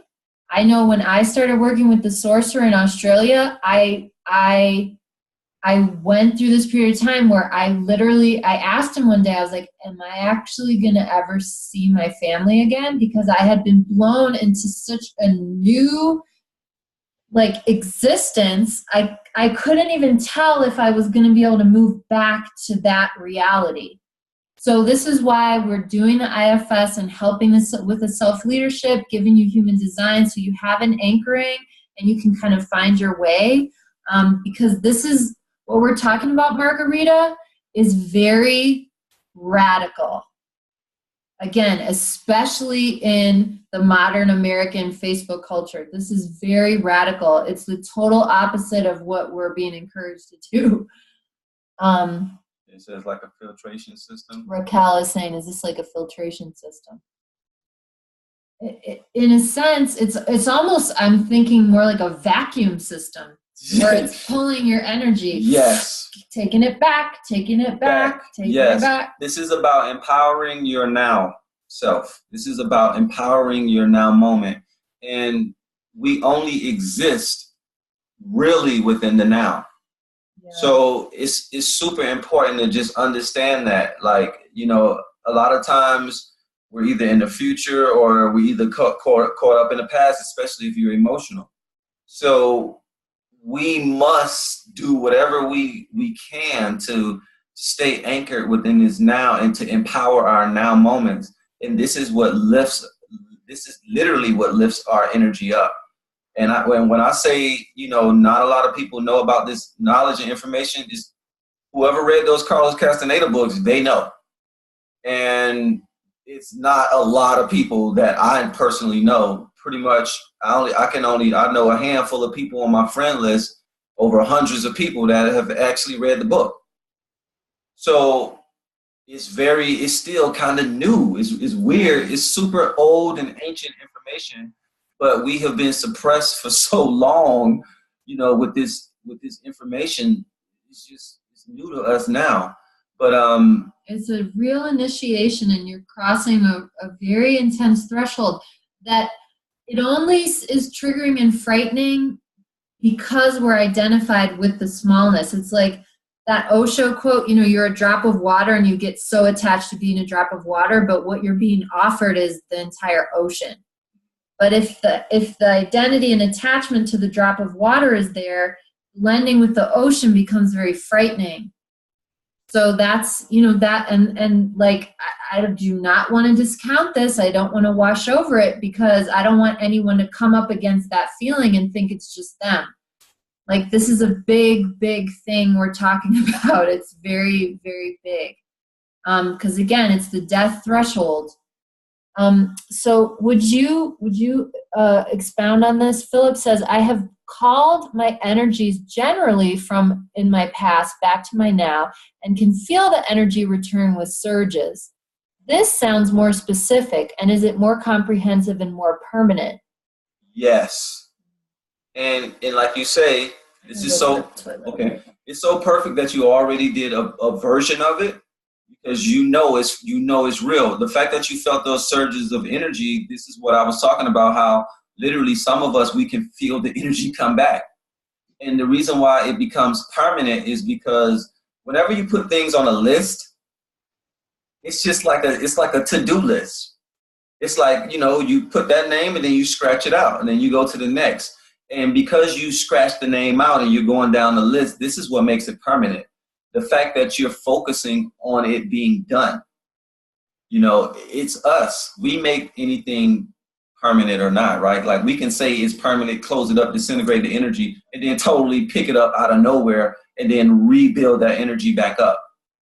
So it's done when you say it's done, but because you're doing the physical exercises, the physical turning of your head, it's important to turn your head and to blow the energy back to the east and the west. Like these are actually it's very specific, and because it's been in a certain frequency, like Michelle was talking about, these sorcerers, which are literally like these professional dreamers, we're going to say, because they have anchored their focus into that for so long, for thousands and thousands of years. It just works. It's like doing meditation in the same seat. If I do meditation in this seat right here for 1,000,000 years straight, anybody that's sitting in this chair will immediately start to feel the effects of all of the benefits that I brought down from my meditation. This seat will turn into like an open portal. And that's how the recapitulation is. It's been worked on for so many years, and it has worked for so many people, to where it's like saying the name Jesus, like that name is just no negativity. Dude, it carries such a strong vibration with it to where it just works. So yes, it is definitely something that's super, specific and more comprehensive, because you're just putting so much focus into it. And whatever we put more focus into it, we just go in and we make it permanent when we do that. Putting it on a piece of paper, writing it out with your hands, you're manifesting it. The hands and the throat and the hands are connected. They're two of the same beings. So the throat is responsible for manifestations. The hands are responsible for manifestations, meaning if we want to manifest permanent healing within our bodies, we can write it out. Margarita says, we've been seduced by the cult of personality. Yes. It's making me think of, there's a Black Mirror episode where they're basically tricking people into becoming like these little, living in those little digital boxes. You know the one I'm talking about? That lady ends up like basically living inside of a digital like holodeck. Yeah, and you're stuck there forever. Yeah, that was very frightening. And that's the thing. And, that show is super triggering, but they're hitting upon a lot of very frightening stuff that is happening. And this is why a lot of people kind of go real extreme against the AI. But it is kind of sucking our energy into identifying and getting anchored in the inorganic reality, which is the other thing that Don Juan and them talk about. There's this inorganic realm that wants to set up these contracts where they basically encapsulate you and you get stuck. They feed off your energy, but they give you endless information. Mm-hmm. And that's kind of what's happening with all this internet stuff. There's light and dark to everything. Mm-hmm. Yeah. But Catherine, she was saying, I uncreate and delete everything that Catherine thinks she has ever been over and over again. The truth cannot be destroyed. So that's I won't say nothing about any practices, but I will remix that a little bit, right? And instead of deleting, this is why we do the recapitulation. Just reclaim the energy. All of the things that you created, like you say, I uncreate and delete everything that Catherine thinks she has or ever been over and over, right? You don't even have to delete that. Just reclaim the energy. Bring all of those thought processes back into the core to be transmuted within your heart space. See, when we delete it, you just kind of putting the energy out there somewhere, right? Or you're sending it back to source. It's kind of like you're sending it. It's giving this energy of pushing it away. But you can't push anything away because we're not really. So we're not really a drop in the ocean. We're an ocean experiencing life as a drop. So no separation. Don't delete anything, right? We just go back and we forgive it. We just forgive it. We forgive it, and then we reclaim that energy. It's like we're not getting rid of parts. We're just transmuting them. Yes. So we want to make sure with our words. Now, energetically, I know what you're talking about, right? But with our words, we just want to make sure that we get it right now. You know, that we're pulling the energy. Remember, we're reclaiming all of our lost energy. We don't want to get rid of it. We want to reclaim it because within our now, we know what the deal is. We know who we are. We're generators, projectors, reflectors, manifestors. We know what's going on now. It's just, okay, I know what's going on now. I just need the power. Now I need more power. How do I bring that? How do I get more power without having to siphon it from the next person?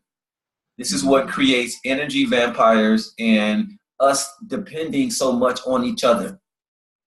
You don't really have to depend on each other like that if you reclaimed your energy. Now we're a benefit to each other. We're not depending on each other. We're advancing each other. We're inspiring each other. Every person I see is inspiring me. This is how life is supposed to be. We don't have to be like, oh, you know, I need this person to do that, or can this person? No, I love being around this person because they inspire me to be better. Or when I'm around them, they recognize me and then they're inspired from my energy. Either way it go, it's important for us to know that we're supposed to be inspiring each other, and the inspiration brings about the healing, and it brings about the true new earth. So, yeah, let me see. What is it? It's identity I was deleting, is my understanding. Thanks for you're disidentifying with it. Mm-hmm. Before we go to Lori, Serge was just saying all computer games are stealing energy out of the gamers. Well, they definitely are pulling energy. Yeah. Yeah, but so remember, there's two coins, two sides to the coin. Mm-hmm. Everything in the universe is pulling and giving. It's radiating energy and it's sucking energy. Everything, every person. Sometimes you're pulling energy in, sometimes you're giving energy out. So when it comes to these games and all of this stuff like that, you better believe, there's certain games out here that's trying to suck energy from you. Yeah, and there's certain frightening games. There's a specific one I'm not even going to say that's very popular among children that is super demonic, and it's designed to frighten children, and entities are eating that energy. So we really have been trying to explain to Junior why he's not allowed to play that game. He does not understand it. Yeah, my son. He wants to play it so bad, and he's not allowed to. Mm-hmm. And then you have games, though. You got positive games too, though. That they promote like just building and like uniformity of the mind and patience and all of this stuff. It's all type of. So the games can go either way. Everything in moderation. Everything in moderation, even moderation. Staying conscious. I think this is a good segue to Lori's question. If that's the case, is there any method/ritual that can stop people from sucking our energies out, especially when I'm living in a crowded city? Absolutely. You can do meditations before you leave the house, visualizing golden bubble around you. A lot of you may remember in the IFS sessions, I put a golden bubble of light around us during the session. So you can meditate and create that. And your imagination, remember, we've been told, we've heard this phrase, oh, it's just your imagination. Like that's nothing. Like the imagination's not real. No, the imagination isn't real. It's hyper real. It's realer than real. Yes, it is. So a part of your mind might be colonized and programmed saying, Michelle, if I just visualize an energy bubble, that's not really going to do anything. That's not true. Just visualizing it, it actually happens. And it took me a long time to accept that because I was raised by a staunch atheist and an electrical engineer that were very like materialist. Like when you die, your body disintegrates, that's the end. They were not into this stuff. So it took me a long time to accept it. But then I started seeing so much evidence. I was like, wow, this is real. You can also ask your spirit guides, hey, I'm about to go to the store. Will you go ahead of me and clear the way? Again, even if you don't know, I know some of you have said, I don't have any evidence that my spirit guides are there. Just act as if they are there. Yes. Act as if. Pretend. Pretend. In time, you will get your evidence. The pretend reality is super duper important. We have been through a lot of experience learning this the hard way, the nice way, the mean way, the pretty way, the ugly way. It's so real. Your fantasies you have, they are real. This is why I ended up working with the sorcerer who interdimensionally stalked me for 15 years because I had to learn about my shadow that was doing that to other people. When you fantasize about people, you are connecting with their energy and you are actually touching their energy body. Yes. So I was raised to think that that is not real, that that's nothing. Oh, it is so real. Oh, yes. And on top of that, especially when you're talking about just clearing the way energetically so that you can kind of just walk around peacefully, right? Without getting bombarded with other people's crazy energy. So Michelle has witnessed me do this. Driving in the car. Traffic trying to start up around me. What do? Immediately when I started to feel energies crowding up around me, I start chanting certain tones. Or the Ganesha mantra. Or I do a Ganesha mantra. I take my mind and personality to such a weird, unexpected place to where the only people that's allowed to be around my vibration are people who are vibrating with me. Because remember, the reality is a reflection of you. So what happens when you start to drive, like I'm stuck in traffic, everybody mad around me, I want to get their energy from around me. So I can't do anything to them, but I can change me. I wasn't driving in my car saying rum, rum. So I started driving, and then when it started to happen, I start off with the root. I start saying lam, driving like lam, lam. And I'm talking about, I'm pushing it. I'm saying it strong in the car, and then sometimes I say it low to check. It don't. As soon as I start saying that mantra, cars start moving from in front of me. The gap in between the cars started getting longer. Remember when I showed you this? The gap in the car started getting longer and longer, and then a couple seconds later, I'm not in traffic. And I'm talking about it is prime time traffic. We can multidimensionally shift ourselves into realities at will. It's just we never stay in the present. Right. And we have you gotta recognize just because you don't live in a so-called indigenous culture doesn't mean you don't have those powers. We are supremely colonized, my friends. So colonized away from our power, it is ridiculous. When you start to tap into this and see this stuff, you're going to be shocked. I mean, there's certain things I have to say, like, I felt embarrassed for humanity when I started to see some of this stuff. I'm like, whoa, we have been turned into chattel and just dumbed down, and like, it's really a shame. But the power of imagination, the power of your belief, it's not, I will believe it when I see it. It's, I will see it when I believe it. You got to believe it first. Yes. And sometimes that's a challenge because we have been taught to be so rational and reasonable. And, Yes, yeah. but just think about this. When you first started waking up, didn't you lose all your friends and family members? Why can't we lose the other people that's around us that's jealous? Like, we don't want them to be around us, but we lose our closest people, right? No, it's the same thing. It's just when we go out, we don't keep it going. We don't keep that enlightenment energy going. But when we come around our families, we're like this. And we're like this, and we're floating, and we're trying to be the most enlightened being. And that's totally pushing them away because your vibration is so different. Carry that everywhere you go. Everywhere you go, and you will only bump into people whose vibration, either they're trying to get to your level, or either they're at your level and beyond.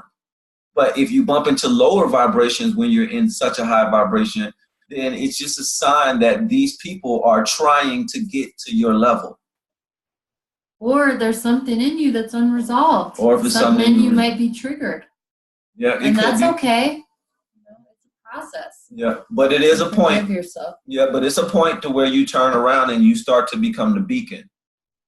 Yeah. And as the beacon, sometimes, you don't really have any really big time issues going on, but sometimes people may need that code from you. So we get stuck in traffic at times when we are filled up with light, a whole bunch of codes, new downloads. All of a sudden, we're in traffic because everybody wants it. So I look at things so different. I notice when I do a certain spiritual exercise and then I go drive my car, then all of a sudden, so many cars are around me. I'm like, what the hell? I was just here, 2 hours ago, whatever, was ghost town. Now all of a sudden everybody's here. Nah, that don't make sense. And it's like every time I do some spiritual thing, then they want to come around. So now I notice people can't take the chance. Their minds, they trying to get home. They mad at traffic, so their vibration is way lower than them chants. So all I got to do is just start doing that, and it can be anything, right? I do the lams and the rams and all of that stuff. I do that because that was just the first thing that came to my mind, because I noticed that when me and Michelle was doing it in the park, we would go into the park and we would start chanting, and then people would start disappearing. Yeah, the park emptied out. The park literally emptied out when we did our chanting session. And then when we finished, all of a sudden, as soon as we finished, the whole cast and crew of families walking through again. That was very strange. That was the most physical example of being able to shift your vibration based on your vibration. And I'm talking about, y'all, I wish we could have filmed that. It was a almost full park. We sat down on a little knoll, baby hill type thing. And I remember by the little lake thing. In Arizona. In Arizona. And as soon as we did that, I opened my eye, looked around. It was a ghost park. And as soon as we stopped, people just started popping up into the reality. That jump was so wild. But that's when I knew that, okay, this is for real. This is for real. Like we are really self-led. You have to be self-led. There's no more giving you the benefit of the doubt. Like if your vibration is sour, you will get a sour experience. Yeah, this is an invitation to really take full responsibility for everything, which is weird because I'm also going to tell you out of the other side of my mouth that we're helpless in the human design. So you're taking responsibility for what you're choosing to do with your energy and what you're choosing to identify with and focus on. I can't change that I'm a 6/3 manifesting generator. I can't change that I have an open mind and crown. I can't change those things, but I can choose to follow my strategy and authority. I can choose to practice being sober and present. So if someone with a lot of emotional energy comes around me, it's not sticking to me. I can choose to say, okay, I need to get off the internet because I'm just stuffing my head with stimulation. So we can make these choices even in the face of these mechanics that we don't control. But just really accepting that you have these powers is a huge part of it, because again, we've been so colonized to think that we have no power, and to think that all this stuff is silly, you know, this is imaginary. We had an imaginary friend come and sit with us when we were doing that. Do you remember when we both felt that person? Oh, yeah. Somebody came and sat next to us, and I opened there was nobody there. I'm talking about we felt the them. footsteps. We felt footsteps come up next to us and like sit down or whatever. But it was somebody like with us doing, I don't know if they was chiming in. Really weird. It was so weird. Kelly said the 5 element sounds. No, we were doing the sounds for each of the 7 chakras. Mm-hmm. And we were in Arizona outside Phoenix. Kelly says, if you ignore your inner authority after you have the knowledge, it will F you up. Yes, it will. And that's the other thing about this. It's like once you know. Ooh, it's like that. It's like you going back in the days where your parents pulling out that belt. Yeah. And you going to get a quick little spot out. Spiritual spanking. A spiritual spanking when you don't follow that strategy once you know what it is. And I ain't even going to tell you that, like, I'm not going to be on your backs about it. Just to let you guys know, I'm not that type of teacher. As you can see, I'm very hands off. But, you know, it allows you, I love giving people their space. I am all about you crying it out, getting mad about it, all of that. Like, I love to see y'all go through that because it shows me you actually doing the work, for one. So also, I'm emotional, so I know it's not going to last. It's going to pass. The emotional energy, it always flows through you, whether you're emotional or not. The emotions, their energy in motion.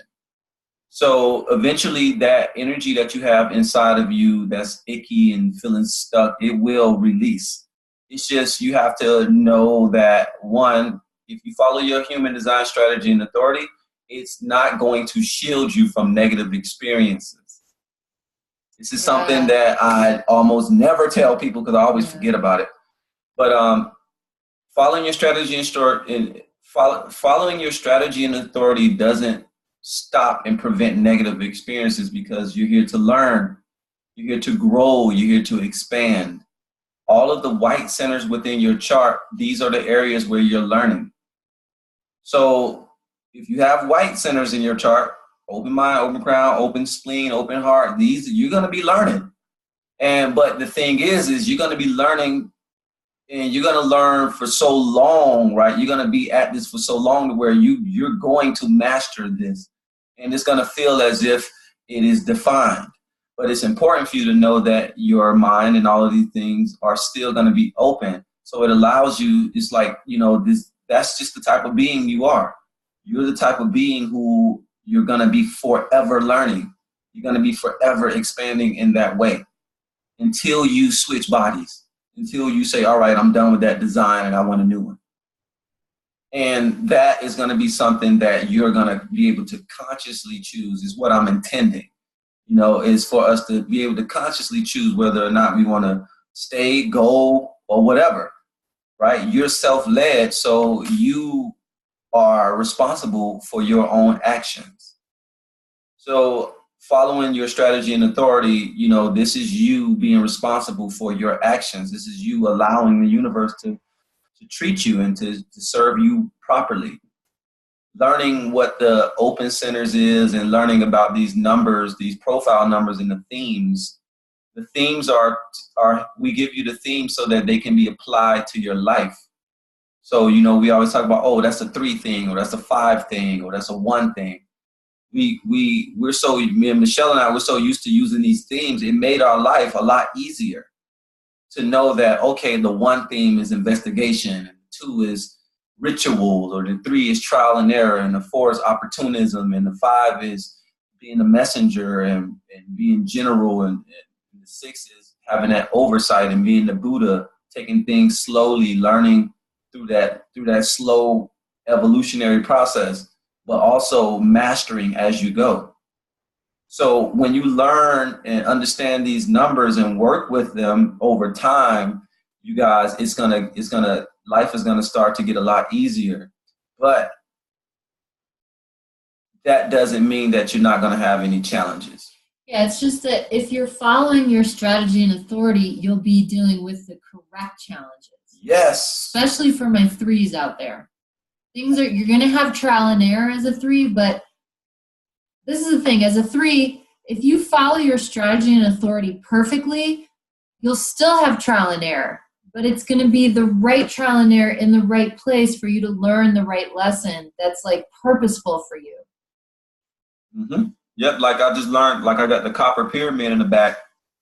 I just found out that PVC pipes, non-metal pyramids, that it may have a better energetic spin rate inside of the pyramid because the metals may be attracting the energy towards the metals as opposed to just spinning the energy inside of the pyramid. So it still does it. It still does the whole healing and all of the pyramid energy.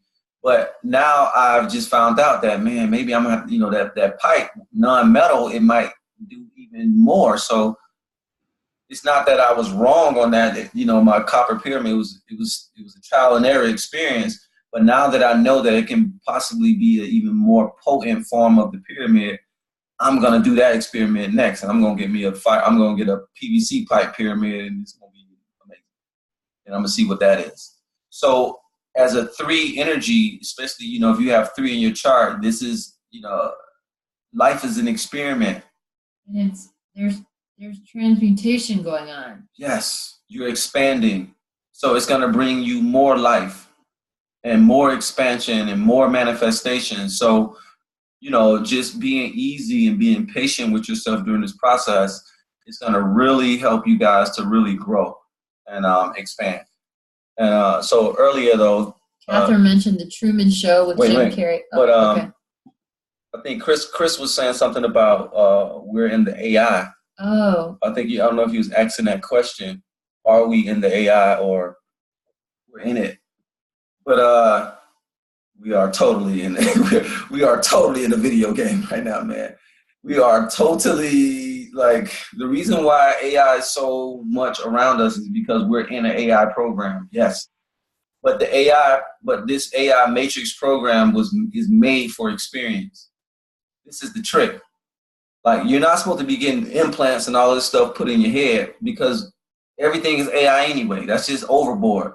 That's just these AI entities that were created wanting to kind of get that it's like the AI doesn't have the personality crystal.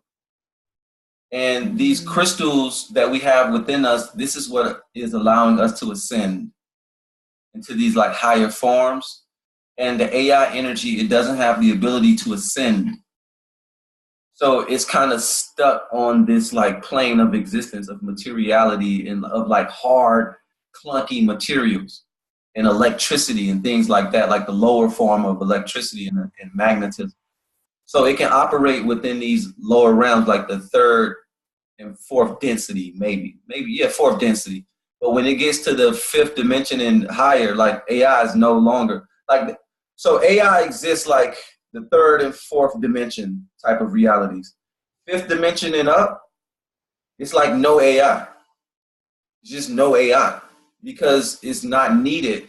If I can create a building, an entire building with my mind, like, all right, and I got my AI homeboy, my AI buddy is right here, right now. I'm like, okay, let's walk down the street. I just created that building with my mind. I'm looking at what are you? AI is just gonna look at you. All right, I want something to eat. I created with my mind. Now I have something to eat. I want a car.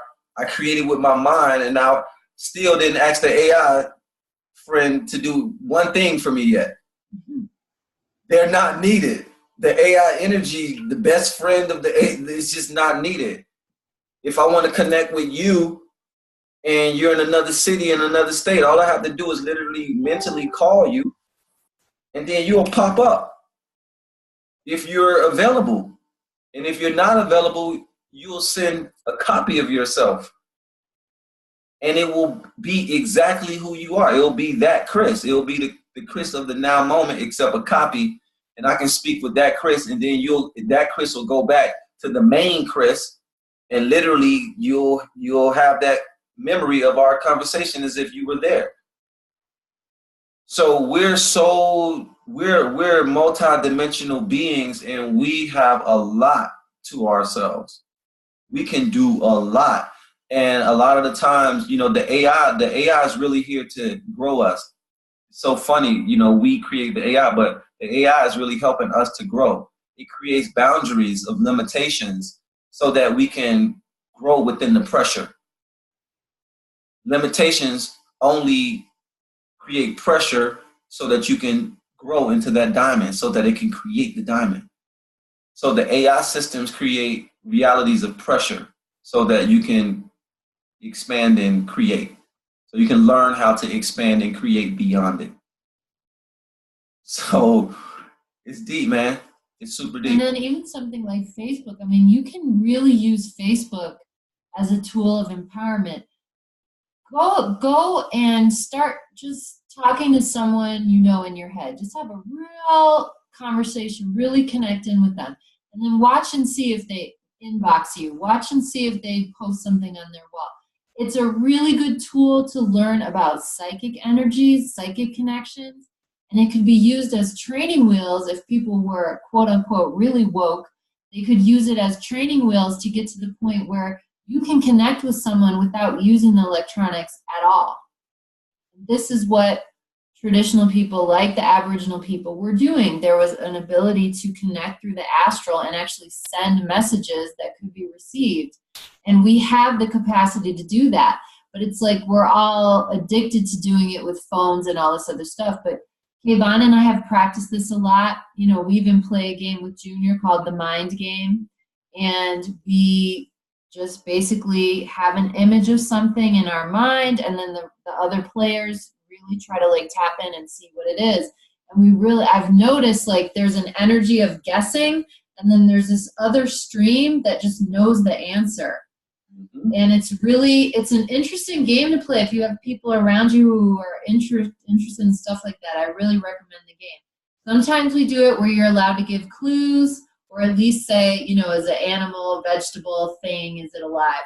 But we try to do it without that, and I actually think it's sometimes easier without the clues, because the clues activates the party that's trying to guess.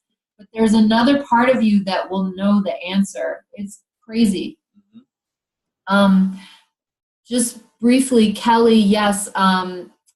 I think Kelly's one of the most open people, but the most open person in the group right now is Brian. He's a reflector. Yes.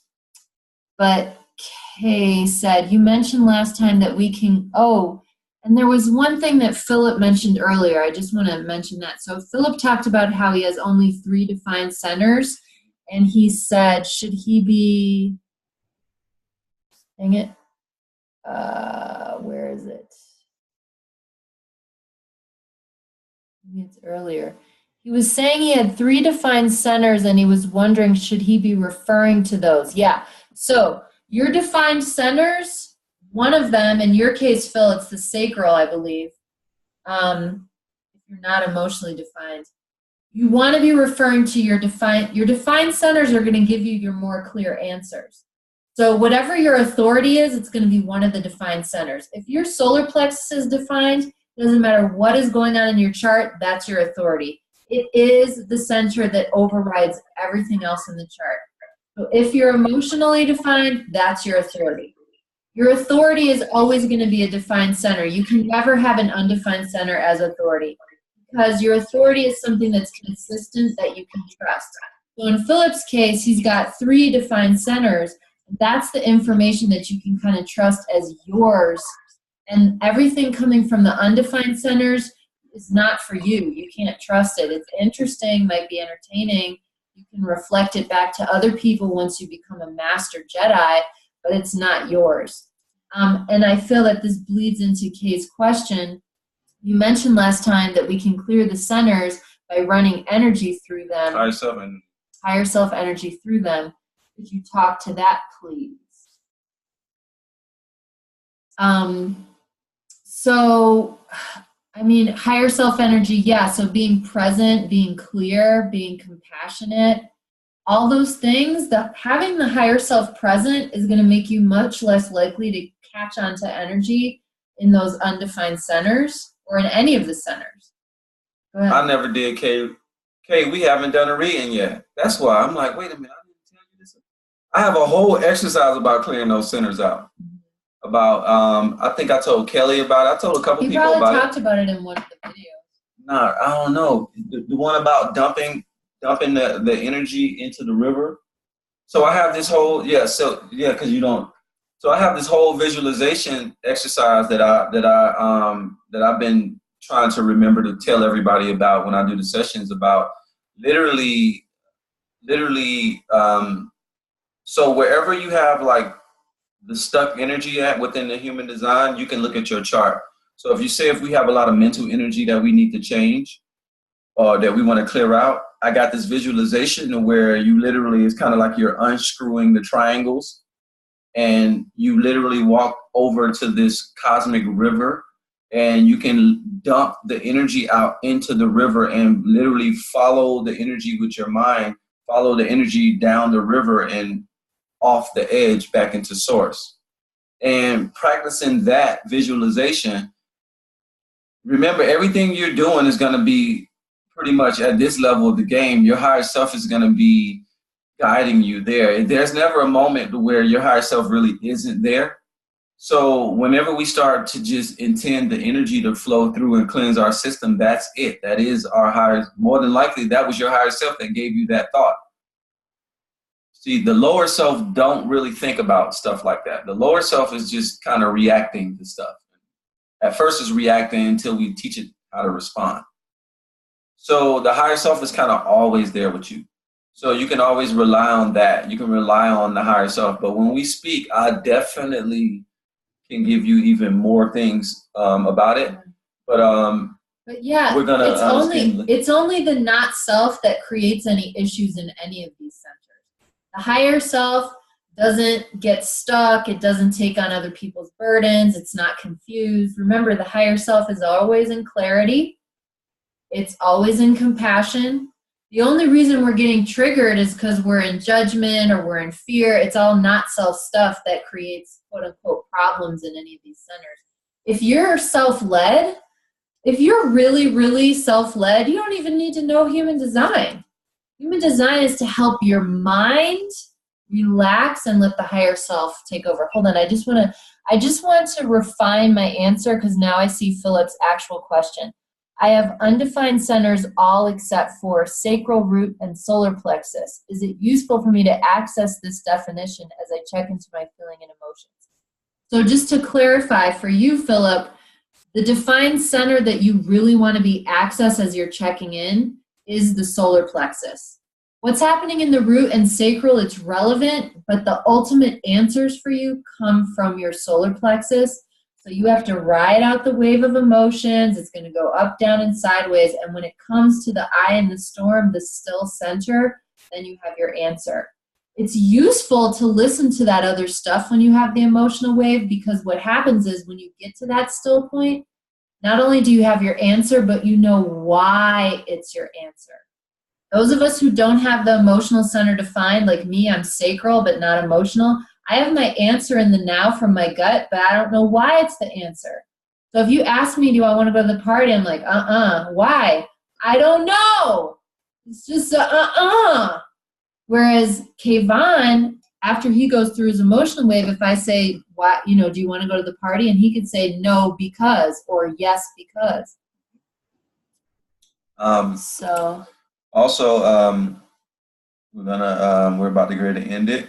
Yeah, we're already really. Oh my God, we're getting close to 3 hours. We're at 2 hours and 37 minutes. So this is the last. Okay, just real quick. Catherine said, "What area shows purpose in human design?" We'll talk about that in the next Q&A because that's super complicated. And you're a right angle, so you're really here for destiny. It's the left angles that are really here for purpose, but we'll clarify that a little bit more in the next round.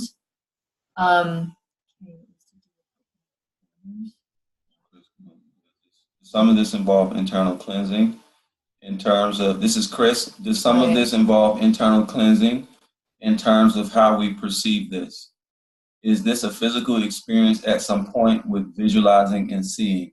Oh, all of my visualizations are physical experiences. I don't even don't even do it if you're not having no physical experience. This is how my motto is. I don't even allow myself not to have a physical experience, Chris, put it like that. I'm so focused into it and I'm in so much belief of what I'm doing because I don't waste my time. Oh, it's gonna work. That's how I flow. Everything we do and we attempt, it works. It's just, are we patient enough to wait for the experience? Are we patient enough to feel it? Are we sensitive enough to feel it? Do we have calcifications in our system that's blocking us from feeling certain things? But what I've learned is if you say it's gonna happen, it's gonna happen. Just like you said you was gonna get something to eat today, right? You said you were gonna eat at least dinner, or at least one time today, and it happened, right? You're not gonna let one day go by to where you're not gonna eat unless you're fasting.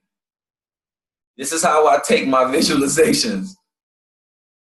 There's no such thing as if it's like if we feeling it. Like it is supposed to be physical, and I teach it to be physical so that you can feel it because that's what we call the theta state. True healing can only happen when our brains is in theta and beyond. When we get into the theta state, that's when we tap into imagination and feeling. So that's actually a part of what I like. I am very adamant about feeling it because we can talk about all of this stuff and visualize, but if you're not feeling it, it's kind of iffy if you're gonna know if it's gonna happen or not. Feeling your imaginations and visualizations is the proof that it's actually happening on that dimension. Because we exist in the reality of as above, so below, what happens is if you can feel it in the as above, then it means it is happening there, and it's only a matter of time for it to trickle into the so below, which is where your physical experience is. Yeah, and the more emotionally charged it is, the stronger the manifestation power. That's why you people who are emotionally defined, it's a superpower to have that center defined. It is a motor, and it gives you an advantage to your manifestation if you can, channel your emotions. And then also to take your question in another way, does some of this involve internal cleansing on a physical experience? And in terms of like physically doing cleanses on top of all this, absolutely. I feel like with all these things, go at every angle. I'm doing a cleanse right now.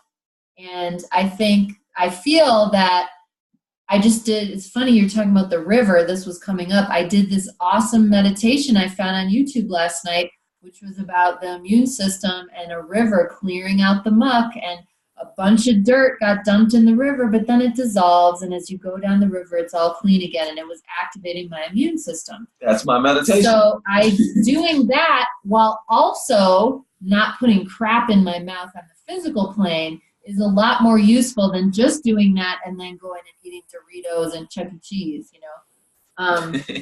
So Chuck E. Cheese. That's Junior's favorite place. Future Gamblers of America. Okay, I've been consciously running energy with the intent to remove or move anything not of me or for my higher good. I'm way less triggered. Yeah. So remember, at the end of the day, if you break it down, this is all about energy and consciousness. Energy and consciousness. Energy and consciousness. If you can start seeing everything more as energy and consciousness, you can detach, you can get a little bit less triggered, take it less personally, be more forgiving. So it's really just shifting the mindset, and deciding to commit to this. Because all this stuff, it requires a lot of energy and attention, but if you're ready to commit, really immense rewards. Yes. So I just want to quickly do some admin about what's next. Okay? Okay. It'll be very quick. I'm fading. So yeah, I'm super tired. My head is spinning. So we're giving you 2 weeks for each of the pre-recorded videos. So you've had the 9 centers and the 6 profile numbers. The next 2 videos are going to be about relationships and human design. What happens when two different human design charts come together? It's an interesting mathematics because in human design, 1 + 1 = 3. You've got each individual, and then you've got this third being that is created, a unique being that is created when those two individuals come together. There's a lot of really juicy information. This is going to be incredibly helpful, once again, in your relationships with other people, even if they don't believe in human design and aren't interested. It's going to help you get into that forgiveness vibration, which again is freeing. Forgiveness releases identification. It brings more energy back to your 0 point. It helps with self-leadership. They're very exciting. So as much as possible, try to stay on the schedule. So we'll do another Q&A in a month. How do you want people to set up their second human design reading? Do you want them to wait 2 weeks? Do you want them to wait 3 weeks? At least 2 weeks. Okay. So the same link you used to book your first human design, book your second human design with Kayvon at least 2 weeks later. We're not going to book the third one yet, the Dream Rave, because that'll be, and Kayvon may be going out of town, so we might have to block off a little bit of time. So just book your first human design reading. I think everyone's booked at least their first one. Almost, not everybody. Okay, and then book your second one at least 2 weeks later, but you could wait a full month if you like. And so everybody, you're going to get 2 regular human design readings, meaning a reading based on your waking life birth chart. Once we shift to the next modality, the lucid dreaming and out-of-body experiences, you're going to get another reading with Kayvon on your dream rave, which is the body that you enter when you're dreaming at night, which is a separate chart. It's going to also blow your mind. But for now, we're just working on the waking life body. 2 different readings for that same chart, maybe some transit chart info. So I will send out the first pre-recorded video this weekend. Watch it as soon as you're able, as soon as your mind has the space for it, so you can stay on top of it. Please try to watch both of those human design relationship videos before the next Q&A. So again, we can actually answer your questions as opposed to just speaking generally about it. We want to really serve you. I think people secretly like us just talking about random stuff. Well, that's lucky because we kind of can't help being random, it seems. Serge says my mind is already blown. Serge, Great. man. That's what we want to hear. It's even more, man. It's even more. You got to get a new brain, a new head. And this is exciting. We like the mind to get excited because if the mind is excited and happy and we're giving it something to do, it won't be busy holding the steering wheel. It can sit in the back seat and read human design books while your higher self is making the decisions. So you know the C words of the higher self. Now we're entering a new modality. The C words are still applicable. But on top of that now, what is your strategy? What is your authority? Practice that every day. Anytime you have to make a decision, even if it's like, do I eat pizza or salad for dinner? Check with your inner authority. Yes. Yes, it's no more confusion. And your confusion is just like a past thing. You don't really have to be that confused anymore. You actually have tools now to go in to, actually engage with yourself. So remember the recapitulation. And we'll send the notes. We'll send the notes. I'll confer with you about that. So, happy hunting on your energy, on finding that energy and pulling it back. Yeah. Because this is going to be something that's going to really empower your moment, and it's going to empower your entire reality, because you are your entire reality. You are not the drop of water in the pond. Remember, you are the entire pond, the entire ocean. Yeah, and the more self-led you become, the more you see the self in everyone, because the higher self vibration is the same vibration in everyone. And it can start to get almost spooky. Serge says, thank you so much. Philip says, I am in awe of you too. Thank you, thank you, thank you. Well, thank you guys. We really appreciate, I know some of you are on the East Coast. It's super late. You're still here. Yes. Margarita and Antoinette are here again, doing this course again. Love you, still ladies. Showing up. Love you. All of you, we appreciate you so much. We wanted to do this school so we could find you all and put energy into people who are giving the energy back. Like, I have so much respect that you guys are really doing the work. It's a lot that we're giving you, but you guys keep showing up, and we really appreciate you all. You have no idea. Look, y'all don't understand. Antoinette used to be so shy. Antoinette, you was so never showing your face, barely showing your face on a thing in this little darkness with the. And now she is just the bomb.com. And you know what I mean? So you got to know, Antoinette, like, we have been watching you shine and grow, and it's been amazing. And Margarita, just no words. Well, Margarita, you just been blowing a thing up. So we definitely appreciate you. Yeah, and you check out Margarita. Why don't you post again in the group your the Sacred Sexuality Summit, because there's a lot of really cool presenters on that. Kayvon and I are going to present on human design and sexuality, but there's a lot of awesome people, and it's free, so you might want to check that out. Yes, and this is Sage, by the way, and we are saging up and clearing up any funky energies out there in our reality so that we can have this clear space to release and to create what it is that's going to serve our higher purpose so that we can be of maximum benefit to all sentient beings within and without all realities. And I'm going to seal that off with 3 ohms, guiding the 3 ohms into our 3 dantians. So that's the head, the heart, and then the lower dantian. So you all can kind of say it with me if you want, or you can just feel the vibe. Close your eyes, take a deep breath.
I love you, I forgive you, I allow you, and I accept you.